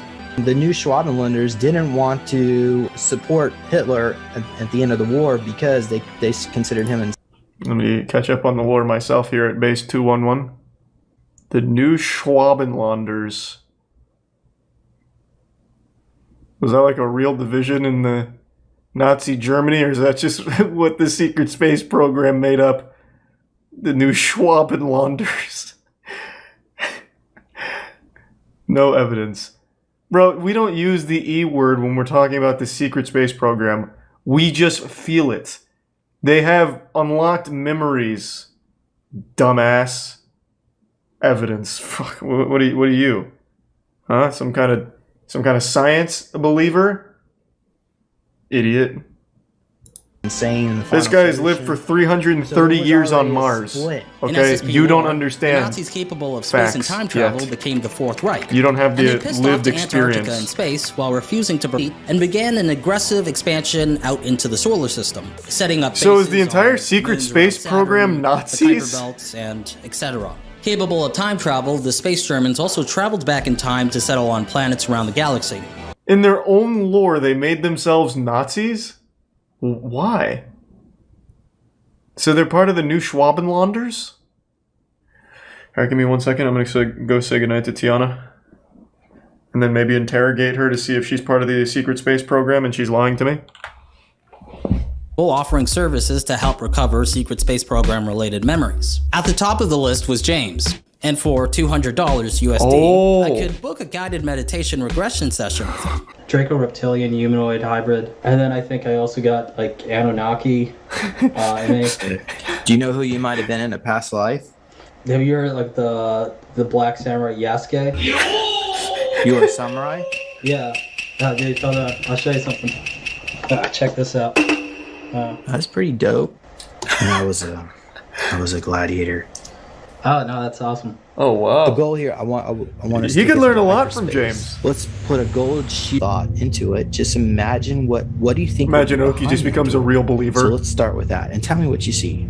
I see Kevin Spacey, or his clone. Paul Serene, he was on the governing council of the ICC. So his clone is Kevin Spacey. We're in a gymnasium. Wait, what? So wait, is that part of SSP lore? Kevin Spacey is like a figurehead in the secret space program? Oh, okay, so Monarch is responsible for human trafficking, sex, mind control, experiments, and chemtrailing. I knew it. Fucking Kevin Spacey was behind it all, that son of a bitch. Evil bastard thought he got away with it. Didn't expect us to be hot on his trail. Luckily we broke away from Atlantis though, so we cut the connection. But Kevin Spacey himself is a clone of Paul. We're in I think I see. Oh, nice. Thanks for the rubber feed. Mr. Beast. Today, we will be planting 20 million trees. Okay, so they're probably programming him. But he's the guy that doesn't even give away a bunch of free stuff on the videos. Yeah. They must have looked into his future and okay. So a few days later, I traveled to Las Vegas and landed at around 12 p.m. after a 4-hour plane ride. Man, he went all in for this video. I'm here. Traveled fucking 5,000 miles for a 45-minute interview. Disclosure, 5D events. This is going to be an exercise in patience for me. No, this is going to be an eye-opening experience for everyone. We're all going to leave here thinking we're super soldiers from space. Golden Nugget. And experience this up on the starship. Is he the only one here? Times. I spoke with the commander, the Arcturian commander, who I am connected to. That's how we connect? This concert, this Travis Scott concert, where 800 people were injected with these drone mosquitoes. You know, you see, oh, that, wow, they can go around. So that's and what inject happened. People. Jesus Christ. It is so hard to believe that people like that exist, man. Not only exist, but have other people that believe them. Like, they have influence over other people. That's fucking wild. Think about that for a second. I've said this a million times. No matter how stupid you are or how outrageous your beliefs, you will always have an audience thanks to the internet. You will always find people that agree with you, support you, worship you, or just at the very least provide camaraderie in a positive echo chamber because you are connected to everyone at all times through Twitter and Facebook. So that guy who thinks at the Travis Scott concert 800 people were injected with, what was it, some super space mosquitoes or whatever, he's got 100 other people in his Facebook group that all think the same thing. Wild. We get to go to how to become a Jedi warrior. I'm excited about that one. That should be that should be productive. Unfortunately, when we showed up to the How to Become a Jedi Warrior workshop, no one was there, not even the speaker, so it was canceled. We just got in here. We have no idea. Oh man, what the fuck? Well, they're too busy having sex, I bet. Just give up. On Mars. Quantum spoon bending, parentheses, bring your own spoons. Close parentheses. And the quantum spoon bending lesson was underwhelming since, instead of learning how to bend a spoon with our minds, we were instructed to physically do it with both hands.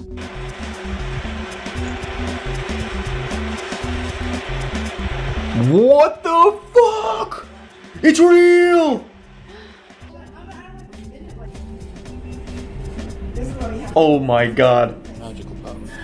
While walking around the venue, I noticed that James had sent me a text inviting me to his hotel room for an interview. Suddenly, a wave of anticipation and euphoria washed over me. This was it. Finally, after several months, he ends up getting like Harvey Weinsteined by James. I ran back to the workshop room, found Night Docs, filmed the interview, and to get to Jay's hotel room as soon as possible. Night Docs, go with him. Keep him safe. Therefore, being late oh was my not god. enough. Night Docs, who was behind me, was still trying to The attach super the soldier's camera to a unpredictable. gimbal, which would not fit. By then, any nervous anticipation I felt leading up to this face-to-face sit-down had completely dissipated. Yeah, you just get to come in here knowing that I was more than prepared make some to shit speak up. about my time in the Secret Have some Space fun. program in a convincing manner. The interview lasted 1 hour, and here's what happened. Okay, so my name is Oki. So it started from before I was even born, where they genetically enhanced my DNA. And by the time I was 6, I was put into a special program run by Monarch. I was under direct tutelage of Paul Serene, Kevin Spacey's clone. There was 12 children. Oh my god. Luckily, James didn't pick up on that. He just got the lore wrong. Paul Serene is not the clone of Kevin Spacey, Oki. Kevin Spacey is the clone of Paul Serene. Oh my god, the whole operation just went tits up. There's no way James didn't just... Oh my god, there's no way James didn't pick up on that. Oh my god. He blew it. He fucking blew it. SSP's on his tail now. Who were trained He's hunted. directly He's under a hunted him, man. including myself and the YouTuber Mr. Beast. So every method they could to use MK Ultra programming and to create killing machines. And I was able to just look at a photo of a target and make their head explode. Because I mean, there was billions of dollars spent on each and every single one of us. I particularly liked That sounds like Kevin Spacey's research. I liked my my 2 daggers. I had a form of EMP that I could take out there. He's a Reddit assassin. In my past life, I was on Mars. Yasuke, the Black Samurai. Did any of your clones ever get changed into a zombie? I had a clone. I like how that's one of James' core questions. Have any of your clones been changed into a zombie? James makes it sound like he doesn't even know what the fuck a zombie is. He makes it sound like it's a state of mind. The clones would have to die first, James, and then Kevin Spacey and Paul Serene would have to do a fusion dance in order to bring out the proper necromancy on Mars at the Knockwaffen to revive them, for them to be zombies, James. Jesus Christ. He's getting lost in his own sauce. He's not even following his own rules in the secret space program. That clone actually was fighting zombies and vampires. And there was also Yetis that they were fighting. What about vampires? Do you recall any scenarios fighting vampires? He just said that, James. This particular thing. He's killed 1,000 of them with his bare hands. Is that they can't help but count. From what I remember, most clearly is He that wanted I that do so have bad. many different clones of myself with used pretty much as like kamikaze pilots. Typically, at least what I heard, black people require a different protocol of brainwashing.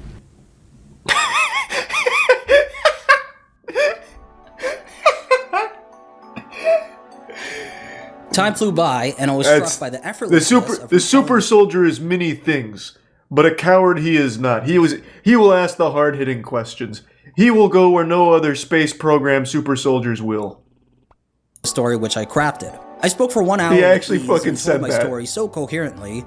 I was playing a role. And even though I created the role, while I was performing it, it was like a switch in my brain went off and everything I said felt real. That's 100% true. That's how it works. Speak matter-of-factly about That's why these being trained by communities Kevin exist. Spacey's clone along with Mr. Beast. Whistleblower testimony that they've heard on James's channel so far. And one person even said that they cried the whole way through the video. So that's that. Oh my god. Hold on, I want to read that. I'm so sorry you had to do that. Thank you for your bravery. Oh man. God, like, to a certain extent, I feel bad for them. Not in particular the secret space program, like them too, but in general, people that truly believe these things, like wholeheartedly separate themselves from reality to exist in this new made-up world. It is sad to a certain level. God, that was amazing. This is criminally underrated for the work that went into this. Dude flew out from Canada to Las Vegas to a secret space program meeting in order to have an interview with the #1 figure in secret space program super soldier lore. The 330-year-old ass-beating, ass-eating super Goliath James. I used to make fun of flat earthers. I thought it was all just a bunch of bullshit until today. Today I found 2 very convincing videos that grabbed me by the dick and led me towards the light. Evidence so compelling it's opened my third eye. I'm going to share the videos with you, and I trust that you will also now become part of the flat earth cult as a result of watching these videos. This shit's powerful. Hi, flat earthers. Y'all know me, right? I am here just to tell you something. I want you to stay flat. Because if you don't, then the next generation is gonna suffer. Eh? Remember, flat. When I saw jolly old Saint Nick preaching the good word of flat earth theory, I knew maybe this wasn't bullshit. Maybe there was something more to this. There's only 2 people I trust, and it's Santa Claus and Logan Paul. Both of them believe in flat earth. Maybe there's something to this. It's like the old Christmas jingle goes. Santa Claus, he'll fuck your bitch. Miss Saint Nick can suck a dick. Milk and cookies, fuck that shit. Leave him flat earth and a bottle of piss. Not a bad freestyle. What I'm saying is, fucking Santa Claus knows what's up. And if Santa Claus believes in flat earth, maybe I should too. So I started watching videos from the experts in the community, and then I finally found one that puts NASA to shame. Evidence that's indisputable, extremely compelling evidence, and I'm going to share it with you now. Don't worry though, there is a way to scientifically prove that the Earth is flat, and it's a pretty simple experiment. I'll explain with the Lego Earth. Here we have a small, flat Earth.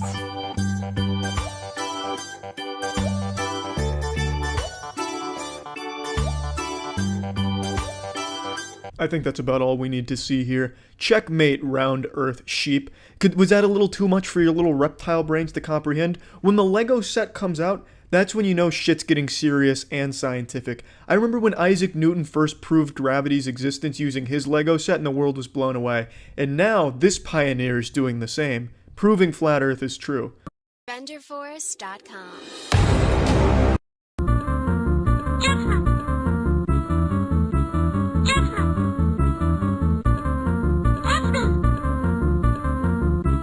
It was actually this video right here that convinced me without a shadow of a doubt that the earth is flat. Now, the symbolism here and the little nuance of the video game he's created might go over your head if you're some primitive round earther, but if you've opened your eyes, if you're a euphoric being like myself, who can see that the world is obviously flat, you would understand what the creator is trying to say here. He's like a fucking Mozart here, playing this beautiful symphony of truth with flat earth. You have to be injecting heroin to think the world is round and is spherical. It's the stupidest thing in the world. You have to be out of your mind, literally, to think that the world is round. Now, if you go into the comments section, some blasphemer was saying that the world is absolutely round, but luckily, this brave hero was able to disprove him with some just downright straight fucking facts. Just laying down a butt-fucking of facts into this man's butt-fuck hole. And with a name like Unbelievable Productions, you knew you didn't stand a chance in a debate against him. He will unbelievably butt-fuck you, especially with his production value like this. Now, let's get serious for a moment.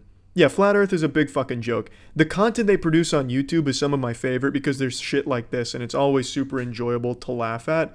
But I do think the movement as a whole, which is somehow gaining steam, is super dangerous. Thinking the Earth is flat, that's fine if you want to be some type of fucking troglodyte. I don't care if you believe that. But it's the idea that science is wrong and denying science where I get upset, and that's what's genuinely detrimental to society. Anti-vax and flat earth, they're basically the same thing, but for some reason they hate each other and think the other one is fucking dumb. But they're the same. They're born from the same idea that science is wrong and hurting us. And that's dangerous because these fucking idiots can't recognize that science is the only reason they're even alive today. Because half of these goddamn idiots would have already died fucking choking on a rock they ate because they thought it looked appetizing, or bathing in sewage and getting an infection, perhaps eating a block of plutonium because it smelt nice. These people would be dead without science, and yet for some reason they're the first to turn around and bash it and say it's wrong and a lie. Logan Paul, I don't think believes flat earth. I'm 100% certain he's just there to capitalize on the money there, sell some maverick flat earth merch to them, because these fucking idiots have so much disposable income that they seem to just want to get rid of all of their money, tossing it at lunatics building rockets in their backyard. So Logan Paul's smart to get into that market, and I don't think many of the people in the Flat Earth Society actually believe it. Like I said, I think they're just there to capitalize on all the disposable income they all seem to have. And you know what, that's completely fine by me. If you want to take money from these Tide Pod eating douchebags that are just too fucking dumb, I don't really mind, because they genuinely are promoting a dangerous idea to the impressionable children that science is evil and always lying to you. Don't believe science, just believe us. It's this weird indoctrination shit, a very strange cult. But yeah, anyway, what I wanted to really talk about today was the beautiful content they produce, and I really hope they do keep making these because I watch them pretty often. And I wanted to make this today because the big news about Logan Paul being a flat earther and the flat earth movement is really growing again. I'm seeing a lot of posts on Facebook from dumb friends of mine in the past like, here's the truth, removing anyone that doesn't believe, bless up, 100 emoji. Just shit like that. But keep up the great content, flat earthers. It's always nice to laugh at. And good shit. See ya. You hear about the fires going on in Maui? Yeah. And I've seen a lot of the conspiracies. They're fucking incredible. There's not a small number of people that think that it's space lasers and that the fire isn't real because the trees aren't burned to the ground. It's incredible. It's so good. I think we are legitimately in the endgame of intelligence. I think give it 5 more years and we will actually be the dumbest we have ever been. Like as a whole, like as a unit. We've reached our great filter. Actually though, like I know everyone says that as a meme, but all of those conspiracies about like it being a space laser starting the fires in Maui because it's part of the 15-minute city agenda, it's shocking how far intelligence has regressed. Well, it's not even intelligence. It's the inability to think for yourself, or to think in general, I guess. Oh, you guys don't know the 15-minute city agenda? That's a fun one. That's a fucking great one. This is like the new boogeyman. I don't even know where to start with bringing this one up. In a nutshell, though, the argument is they believe that the government is working to burn down our houses or basically demolish our living, take away our cars, and move us all into like a densely packed city, and that way they can control us better. Fundamentally. Depending on who you ask about the 15-minute city agenda. So what they're saying is the Maui fires were started so they could burn down the homes and take away their cars and rebuild in a densely packed city, part of the 15-minute city agenda.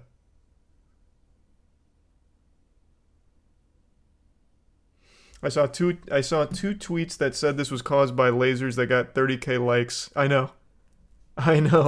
It's nuts. It's actually incredible.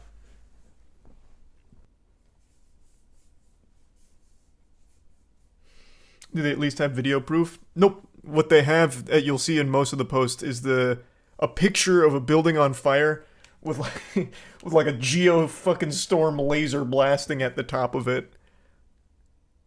That's their proof. There's Risa Banana and Eliza. At least that's the one I saw circulating last night. That shit was great.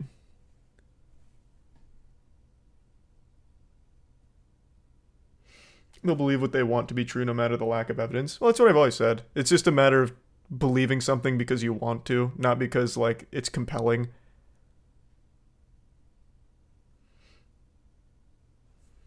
Have you considered the possibility that it was the mole people from Tartaria? If you made a post and accused the mole people, like if you just photoshopped like mole people into the fires somewhere with like a can of gasoline, you would get 40k updates. And you'd have so many people saying, I knew it. People literally use random notepads as evidence. With the woman who had the airplane freak out, there was a post circulating with like 30k likes where it was literally just written in WordPad, or not WordPad. What's the app on the phone? Notes. It was literally written in notes, like formatted like it was supposed to be a CIA doc that just said, test successful. What the fuck was it? Place humanoid in public position, see if anyone notices, disguise protocol, that kind of shit. And people started circulating that as proof that it was actually a fake person on that aircraft, and she was right. As long as there was just a picture, even if it's the most outrageously bad Photoshop or just actually nothing, such as a notepad statement, people believe it. It's incredible. It's incredible. The concept of fake news has ruined society, which is crazy to think because it's a legitimately good thing to be aware of, that you need to approach most things with skepticism because you can't just blindly trust everything. Like, it's a good lesson to teach people, but it gets taken to the extreme where they don't trust anything that doesn't conform to what they want to believe. So they'll go out of their way for confirmation bias to find the most outrageous shit with the weakest evidence ever to confirm their beliefs.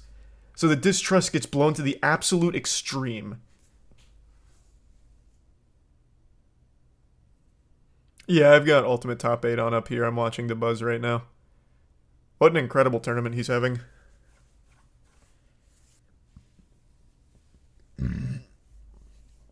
Oh, I haven't watched the new CoffeeZilla on SBF yet. I will, though. I'm very interested to see what's happening with all that shit.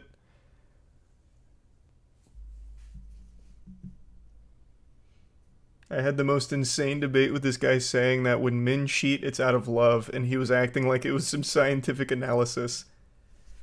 A debate, bro, eh? That's always a fun one.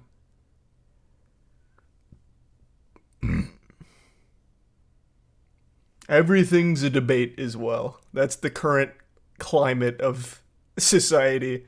Even something as indefensible as just cheating. They're like, well, actually, no, there's a good reason for this. There's actually nothing wrong with cheating, and here's why.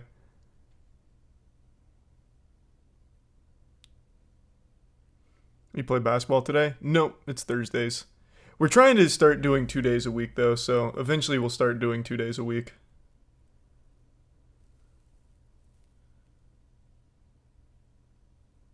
Wow, the buzz just did it. Nope, that didn't kill. I hope I didn't just curse him. Nope, now he did it. Wow, he popped off so hard he took down the stream for a second. Thanks, Resub Delicious. It's a TV show and it's very, very good. Oh, I'll check it out. No, I haven't heard of it.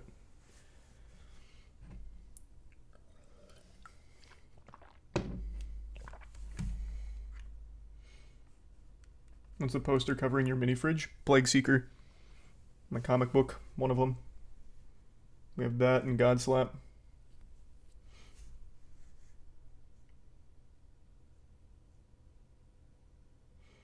Have you seen Boogie pep talk his girlfriend for no reason? I don't know what you're referring to. I just don't understand why he's always posting pictures of his girlfriend and posting about his girlfriend and then making really weird posts in reference to his girlfriend. I don't get it. But it's not just Boogie. I don't understand why people do that in general. This is very odd. Thanks to Prime Admiral. What's your favorite conspiracy theory? I already made a whole video about it. It's the Secret Space Force. Or Secret Space Program. It is a conglomeration of every possible unhinged belief rolled into one. Oki has an incredible video on it.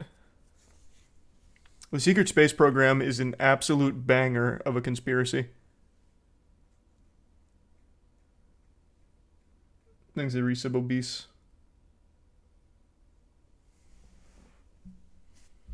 Is that the one with the trained Mars fighters? Yeah. Well, not just that, they also have vampires, werewolves, shapeshifters, and they're actually spun off from when World War II happened and the Nazis went to space and kidnapped them. I wouldn't even know where to begin with the Secret Space Program. It's incredible. That conspiracy is unrivaled. Thanks to the resub nut and the prime links. It sounds like Red Orchestra. It's whatever you want it to be. That's the beauty of the Secret Space Program. It can actually be legitimately anything.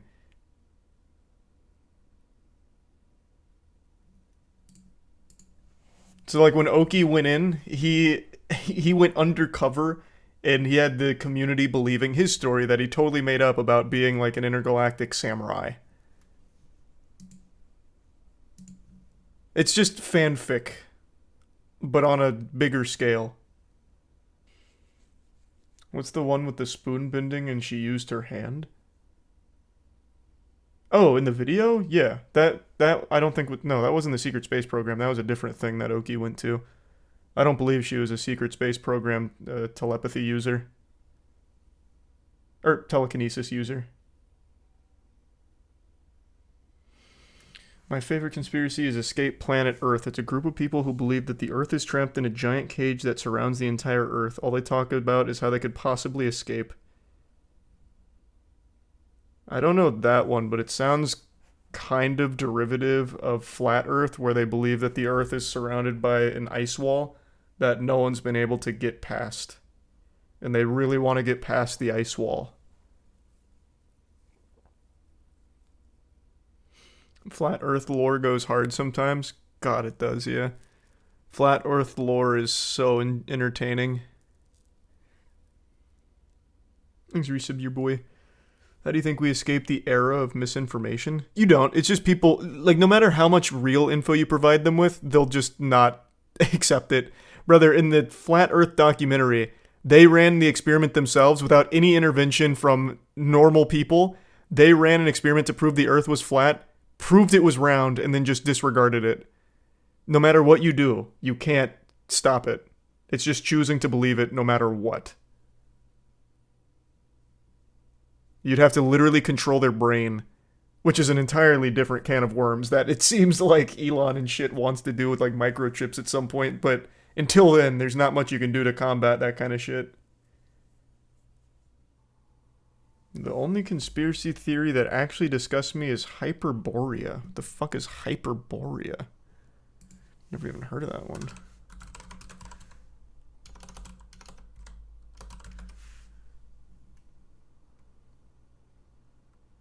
I don't know anything about this one. It's like Borea, but faster. Ah, okay.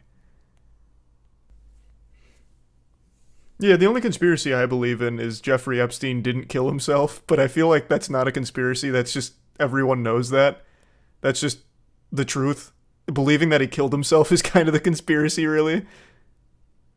Other than that, I don't think there's any other conspiracies I believe in. I'd have to really think. I don't think there's any other ones. Oh no, he's definitely dead, nuts. Jeffrey Epstein is 100% dead. He was murdered. No, absolutely. That man had so much shit on so many people, there was no way they were going to let him live. And then his suicide just so happened to be the craziest set of circumstances, which I guess they never even bothered to investigate, like with the most high-profile pedophile case of all time. Yeah. Not suspicious at all. I'll have to check that out. That sounds fucking wacky, Arrow. Thanks for resub Minecraft. Wasn't the conspiracy that the CIA killed JFK proven true? Partly. Like, partially. They declassified a lot of the documents, and while a lot of the information is still redacted, it seems like at the very least, they knew he would be assassinated and didn't do anything. More facts that point towards the CIA than anywhere else. Yeah, true.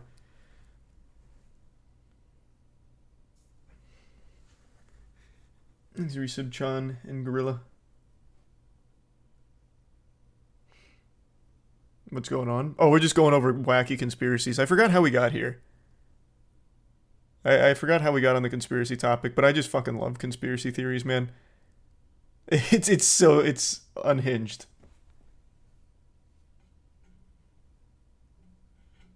Oh, that's right, the Maui space laser conspiracy that's brewing on Twitter. That's how we got here.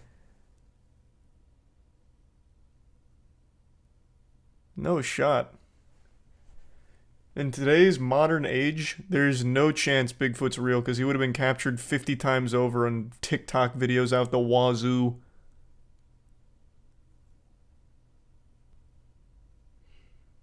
Do you believe megalodons exist? No, I definitely think megalodons are extinct. But there's definitely going to be some wacky shit towards the bottom of the ocean. But I don't think it's going to be like megalodons or fucking kaiju or anything. Just wacky little deep sea creatures that make no sense. They did at some point. Well, yeah, they did, but like I said, extinct now. Thanks, Resub Doge. You hear about the scientist that found coding in real life. You talking about life as a simulation theory? That's another wacky one. Thanks, the Resub Split.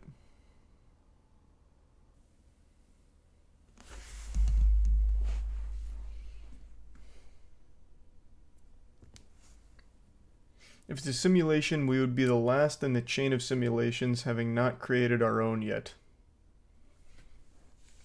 Interesting thought experiment, I guess. Hold on, quick text message. Sending a message to the architect, letting him know that you're getting too deep. Playing any games tonight? Yeah, man, we're gonna do some Dark and Darker in a bit. I'm just hanging out for now and watching the end of the Alt 8, or Alt Top 8. Right now it's Grand Finals. Aquila versus DeBuzz. I'm just shooting the shit and going over wacky things. Have you looked into the Project Bluebeam conspiracy? After the Pentagon, and now it's that mothership, the theorists have gone wild. Fuck. I have looked at it and I totally forgot. I've looked at so many conspiracies recently. Is Project Bluebeam the one that's back to mind control? Trying to pick up where MK Ultra left off. Is that Bluebeam? No, that one's not Bluebeam. Let me look it up. I definitely have looked it up before, but I can't remember exactly which one this is. Oh, it's to create the next Jesus, the artificial second coming. That's what it was. Yeah. So the idea behind Project Bluebeam was to somehow create like a revival of Christ type situation to spread a new religion across Earth. Thanks to give sub Banna and the resub whatever, Imperial and Ashley. Do you believe in any conspiracies? Only a couple. The most notable one is Jeffrey Epstein didn't kill himself, but that's not even a conspiracy, that's just like legitimately the fucking truth. The other conspiracies are like really minor ones, like beef jerky being a scam and shit. How is beef jerky a scam? Every time I mention that, people always hit me with like question marks. I made a whole video breaking down the beef jerky conspiracy.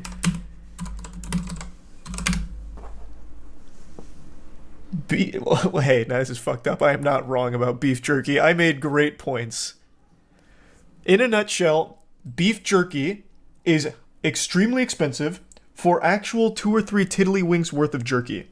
If you were to make the jerky yourself, you would get more and it would cost less. Buying prepackaged beef jerky from any of the major jerky players is an actual fucking scam. It is overpriced, you get nothing for it, it's a scam. You're being gouged. Thanks, Risa, Boston, and Frosty, and the Prime Infi. They either need to increase the amount of jerky per package or decrease the price. Those are the only two options.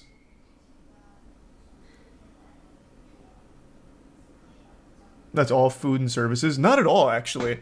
When it comes to, like, snack foods, I actually think you get so much bang for your buck. I have, like, a fucking 6-pound thing of Raisin Bran I got for, like, $2, if that. Meanwhile, jerky, for less than 3 ounces worth of jerky, it's $8. 8 fucking bucks. 8 smackaroos. Something's not adding up. Yeah, because no one eats Raisin Bran. It was just a quick example. Look at any cereal. You know, here. How much is the same poundage of Captain Crunch? If I wanted a full big whammy of Captain Crunch, it's $4.78. Or, in fact, if I want to go to Walmart instead of Target, it's $3.81. And that's got like 18,000 servings worth of Captain Crunch in there. And it is literally half, more than half, or yeah, less than half of beef jerky, ish. It doesn't make sense. Beef jerky is a scam, but it's not meat. That's fine. I actually did another comparison. If you were to buy, what's that sausage brand? The one that makes the little wieners? Not Oscar Mayer. It has, like, the farmer on the front, and he's, like, tipping his hat. Who the fuck is it? Is it Duke? I don't think it's Duke. Let me see. I can't remember. Then we'll just do a different one. Slim Jims. Slim Jims are meat as well. And a Slim Jim, a big Slim Jim, costs you... let's do Walmart price. Keep everything consistent. Big Slim Jim costs you $3. Or if you want like a 26-pack, it's $6. A 26-pack of Slim Jims, which is also meat, is $6, which is still cheaper than the 2 little fucking morsels of beef jerky you'd get in like a Jack Link's. Slim Jims are barely meat. Yeah, I mean, I'm not the biggest Slim Jim guy, to be fair. But it was just a quick meat snack example. Point is, beef jerky as a meat snack is dreadfully overpriced for very, very, very little product. It's one of the few conspiracies I subscribe to. Wholeheartedly. There's an actual beef jerky outlet by me, and their bags are going for 25 to 45 bucks. Oh, if you're talking about artisanal jerky, that's a whole new can of worms. There was a jerky spot, I can't remember the name of it, that I used to go to from time to time a while back, and it was pretty good. And the price, like, actually reflected the amount of jerky you'd get. You get, like, an entire fucking slab for, I don't know, a little bit more than Jack Link's pitiful little containers. It's really just the big boys that fuck you. Do you think the government controls the weather? Nah, I don't think we're at geostorm levels yet. We don't have Buc-ee's here, so I don't know that jerky. I don't know what they're selling out there at Buc-ee's. People have been able to manipulate the weather for hundreds of years at least. Brother, doing a rain dance isn't scientifically efficient for summoning rain. Now, if you want to talk about something about how they can kind of, like, influence clouds, like that, I know, I don't remember what it's called, but they do some shit like that, but it's still not fully controlling the weather. Thanks to the resub, Pluto.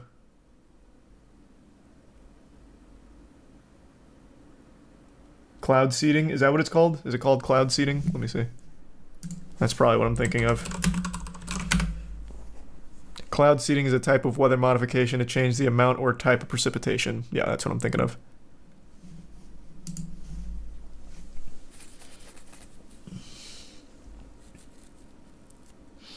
Charlie, do your research.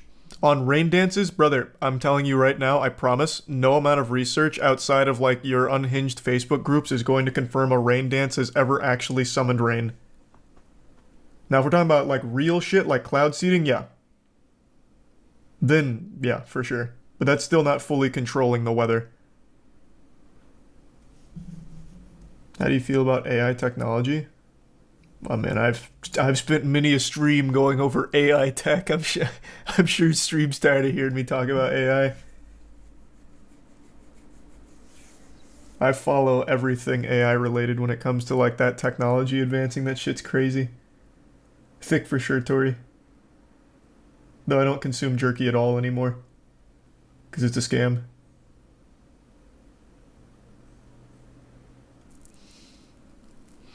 You want to see the most convincing alien abduction story? Look up Travis Walton. Let me make sure this isn't just some kind of troll and this Travis Walton guy's not doing some shady shit. The Travis Walton UFO incident. Okay, let's take a peek. Crazy how we went from jerky to alien abductions so quick. So here he is on Joe Rogan. Where's like a breakdown of his claims? Decoding the Unknown made a whole video on it.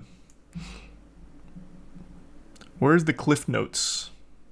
Universe, the phenomenon is real. So they came here and took Travis in particular? Why him? What did he have that the rest of us don't?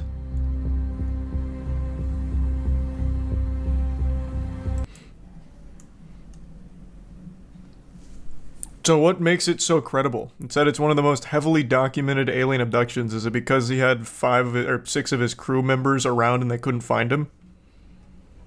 And they all claimed a giant blue light?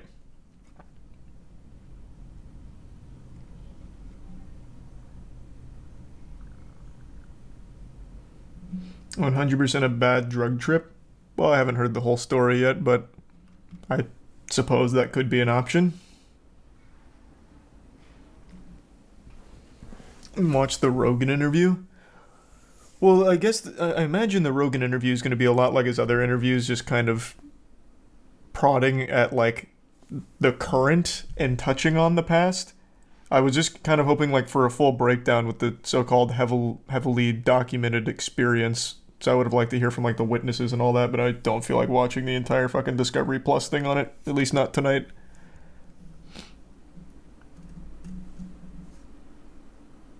He's Risa Blackdose.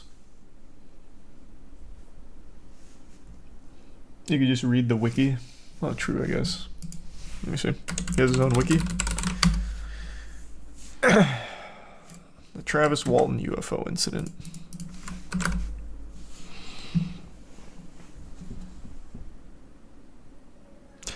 In 1964, during a hypnosis session, Barney Hill told his psychiatrist a story about having been abducted by aliens.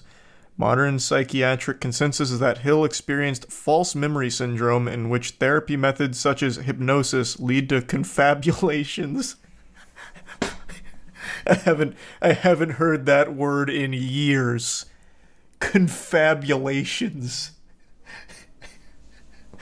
That's such a fucking good word. Thanks to the resub, Jonald and Uwe Bowl. On October 20th, 1975, NBC Network aired The UFO Incident, a made-for-TV movie inspired by the Hills, starring James Earl Jones. The film aired 2 weeks before the Travis Walton UFO incident, which led cognitive psychologist Susan Clancy to argue that this film influenced Travis Walton to present his own alleged abduction story. Walton's account shares commonality with other alien abduction claims that are made after such stories appear in films and on TV. Clancy noted the general rise in alien abduction claims following the showing of the UFO incident and cites Class's conclusions that after viewing this movie, any person with a little imagination could now become an instant celebrity, concluding that one of those instant celebrities was Travis Walton, which is something we've seen time and time again. So it's certainly plausible. According to Walton and a number of other members from the logging crew, on November 5th, 1975, he was working with a timber stand improvement crew in the Apache Sitgreaves National Forest near Snowflake, Arizona. Snowflake, Arizona, huh? While riding in a truck with 6 of his coworkers, they allegedly encountered a saucer-shaped object hovering over the ground approximately 110 feet away, making a high-pitched buzz. Walton says that after he left the truck and approached the object, a beam of light suddenly appeared from the craft and knocked him unconscious. The other 6 men were frightened and supposedly drove away. Walton says he awoke in a hospital-like room being observed by 3 short, bald creatures. He says that he fought with them until a human wearing a helmet led Walton to another room, where he blacked out as 3 other humans put a clear plastic mask over his face. Walton has said that he remembers nothing else until he found himself walking along a highway 5 days later with a flying saucer departing above him. Thanks to the resub, Drain Me and Bree. Just getting the cliff notes here, I gotta tell you, calling this the most compelling evidence of a real UFO abduction is quite a leap.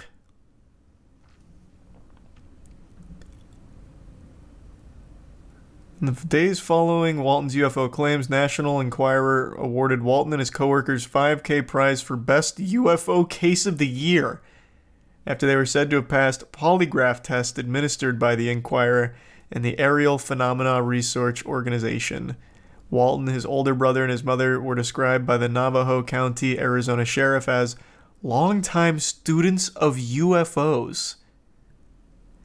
UFOologist Jim Ledwith said, "For 5 days the authorities thought he'd been murdered by his coworkers and then he returned. All of the coworkers who were there, who saw the spacecraft, they took polygraph tests and they all passed except for one, and that one was inconclusive." Speaking of inconclusive, there's a reason why polygraph tests aren't exactly the gold standard. But at least I got $5,000. That's something.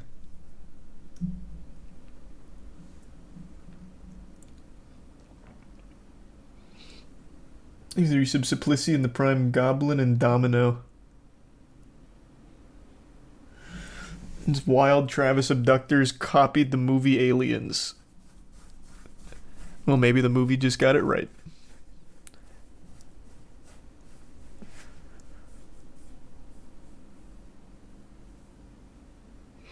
Oh man, he's even getting blasted by UFO researchers. UFO researcher Philip J. Klass agreed Walton's story was a hoax perpetrated for financial gain, identified many discrepancies in the accounts of Walton and his co-workers. After investigating the case, Klass reported that polygraph tests were poorly administered and that Walton had used polygraph countermeasures such as holding his breath, and that Klass uncovered an earlier failed test administered by an examiner who concluded the case involved gross deception. Oof. Eek.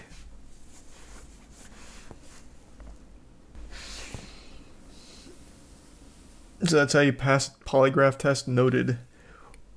Well, I mean, there's a couple different ways. I guess holding your breath's one of them. Travis Walton is actually an actor. I couldn't tell you. Maybe he is. No idea. What's up, everybody? It's Critical. I want to talk about something very serious today. In many ways, this will probably be the most serious video I've ever made. It's something very near and dear to my heart. And I'm sure many of you are already familiar with the controversy, the conspiracy, if you will. I know I'm a little tardy to the party on this subject, but it's the Berenstein versus Berenstein Bears.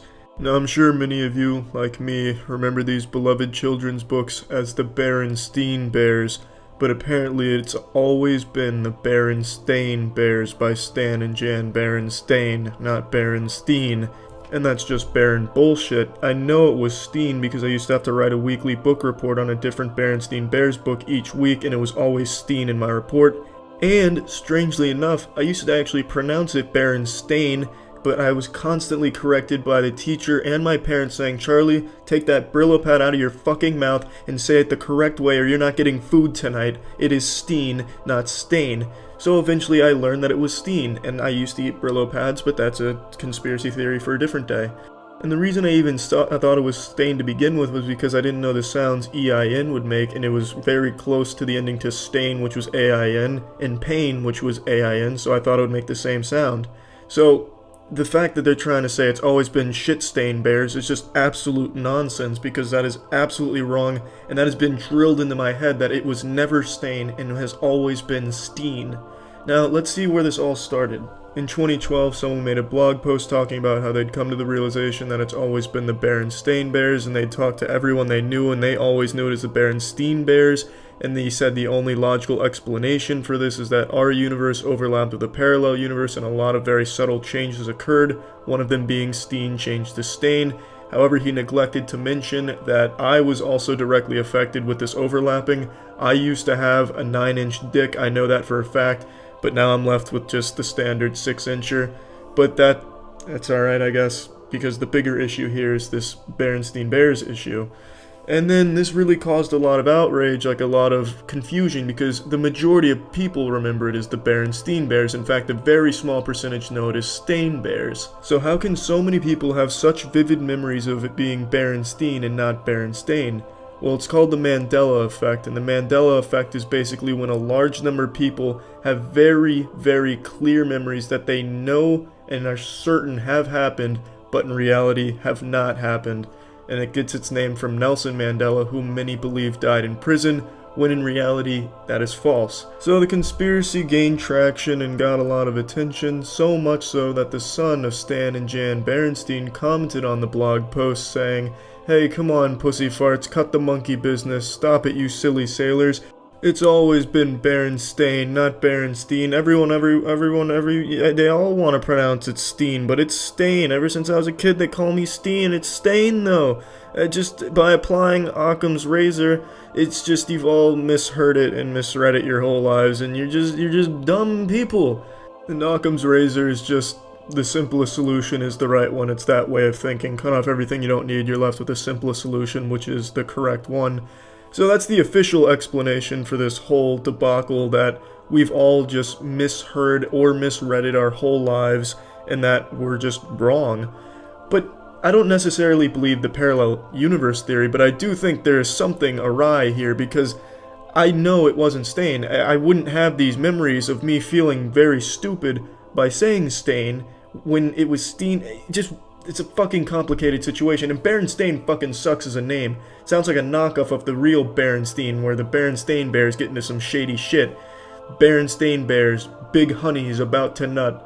Berenstein Bears, trouble with the drug cartel. Berenstein Bears, forget their condoms. It's just, that doesn't work. Berenstein Bears sounds like the international celebrated treasure that it is. So I decided to do my own research to try and blow this case wide open, to crack this nut. So I went on Wikipedia to see who published the Berenstein Bears when, and then my plan was to go on archive.org and use the Wayback Machine to go to the publishers' websites from back in the 90s and see when it was what it was listed as, whether it was Steen or Stain on their catalogs. But I discovered something very disturbing, something that I'm pretty sure has landed me on a list, and I wouldn't be surprised if book assassins came to my door right now. So it turns out, if you search any of the publishers' websites, any of them, and you go through their catalog, you will not find the Berenstein or Berenstain Bears anywhere on there, which is bizarre considering in the 90s and early 2000s, that's when it was in its prime and really selling like a motherfucker, so it's weird that it wouldn't be on their website.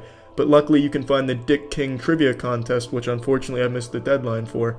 Would have really loved to have entered that one. But there is no mention of the Berenstein or Stain Bears until you get into around 2005 on the publisher's websites, where it is on the front fucking page, Berenstein Bears. It's incorrect there. That's unfortunate. But what really gives me the heebie-jeebies, in a sense that there's definitely something amiss here, is that you just can't find the Berenstein or Stain Bears on any old website where there's books. I've checked libraries too, old library catalogs, and there's no Berenstein or Stain Bears there either. So it's almost as if before the Berenstein Bears switch, whenever that happened, which was around 2005 apparently, they just didn't exist at all. It's just very strange. So I also did a little more research and found a website dedicated to proving that it's Berenstein and always has been in this reality, called BerensteinBears.weebly, and they have a lot of newspaper articles with the Berenstein spelling there, as well as TV program guides that have Berenstein there. And one that I find pretty interesting is this right here. This is a professional textbook, and it has Berenstein listed multiple times in the index. Now that could be attributed to a typo, as well many of these could, But for something like this, I find it very unlikely that they'd make the same typo that many times, especially in a professional textbook. They'd really fact check that, as would a lot of these sources. And I decided to go to the Wayback Machine to see if these were photoshopped, and I corroborated the few that I looked at. I didn't want to go through all of them because that's just a fucking extremely tedious task. But I didn't think that was good enough, because you can fake a lot of this shit, and especially the ones where you see the piles of books with Berenstein on them, that could easily be photoshopped. But one piece of evidence that I really find could be the deciding factor in this case is this right here. This clip, this little clipping, this excerpt, where it has Berenstein spelling as well as the book title there. But if you zoom in, you just can't make out if it says Stain or Steen. But if you could somehow get that enhanced enough where you could actually read it and you could see the spelling, that would once and for all settle the debate on Steen versus Stain. But for now, I'm going to keep knowing that it is Berenstein, and anything short of that I just will not accept. I would rather watch the world burn to ash than accept that it has always been Berenstein Bears. So I know I'm really chiming in on this subject way after people have already forgotten about it, but this has really altered my universe. It has crashed what I thought was my universe. In fact, I'm pretty sure the universe has stopped expanding now. So yeah, that's about it. See ya.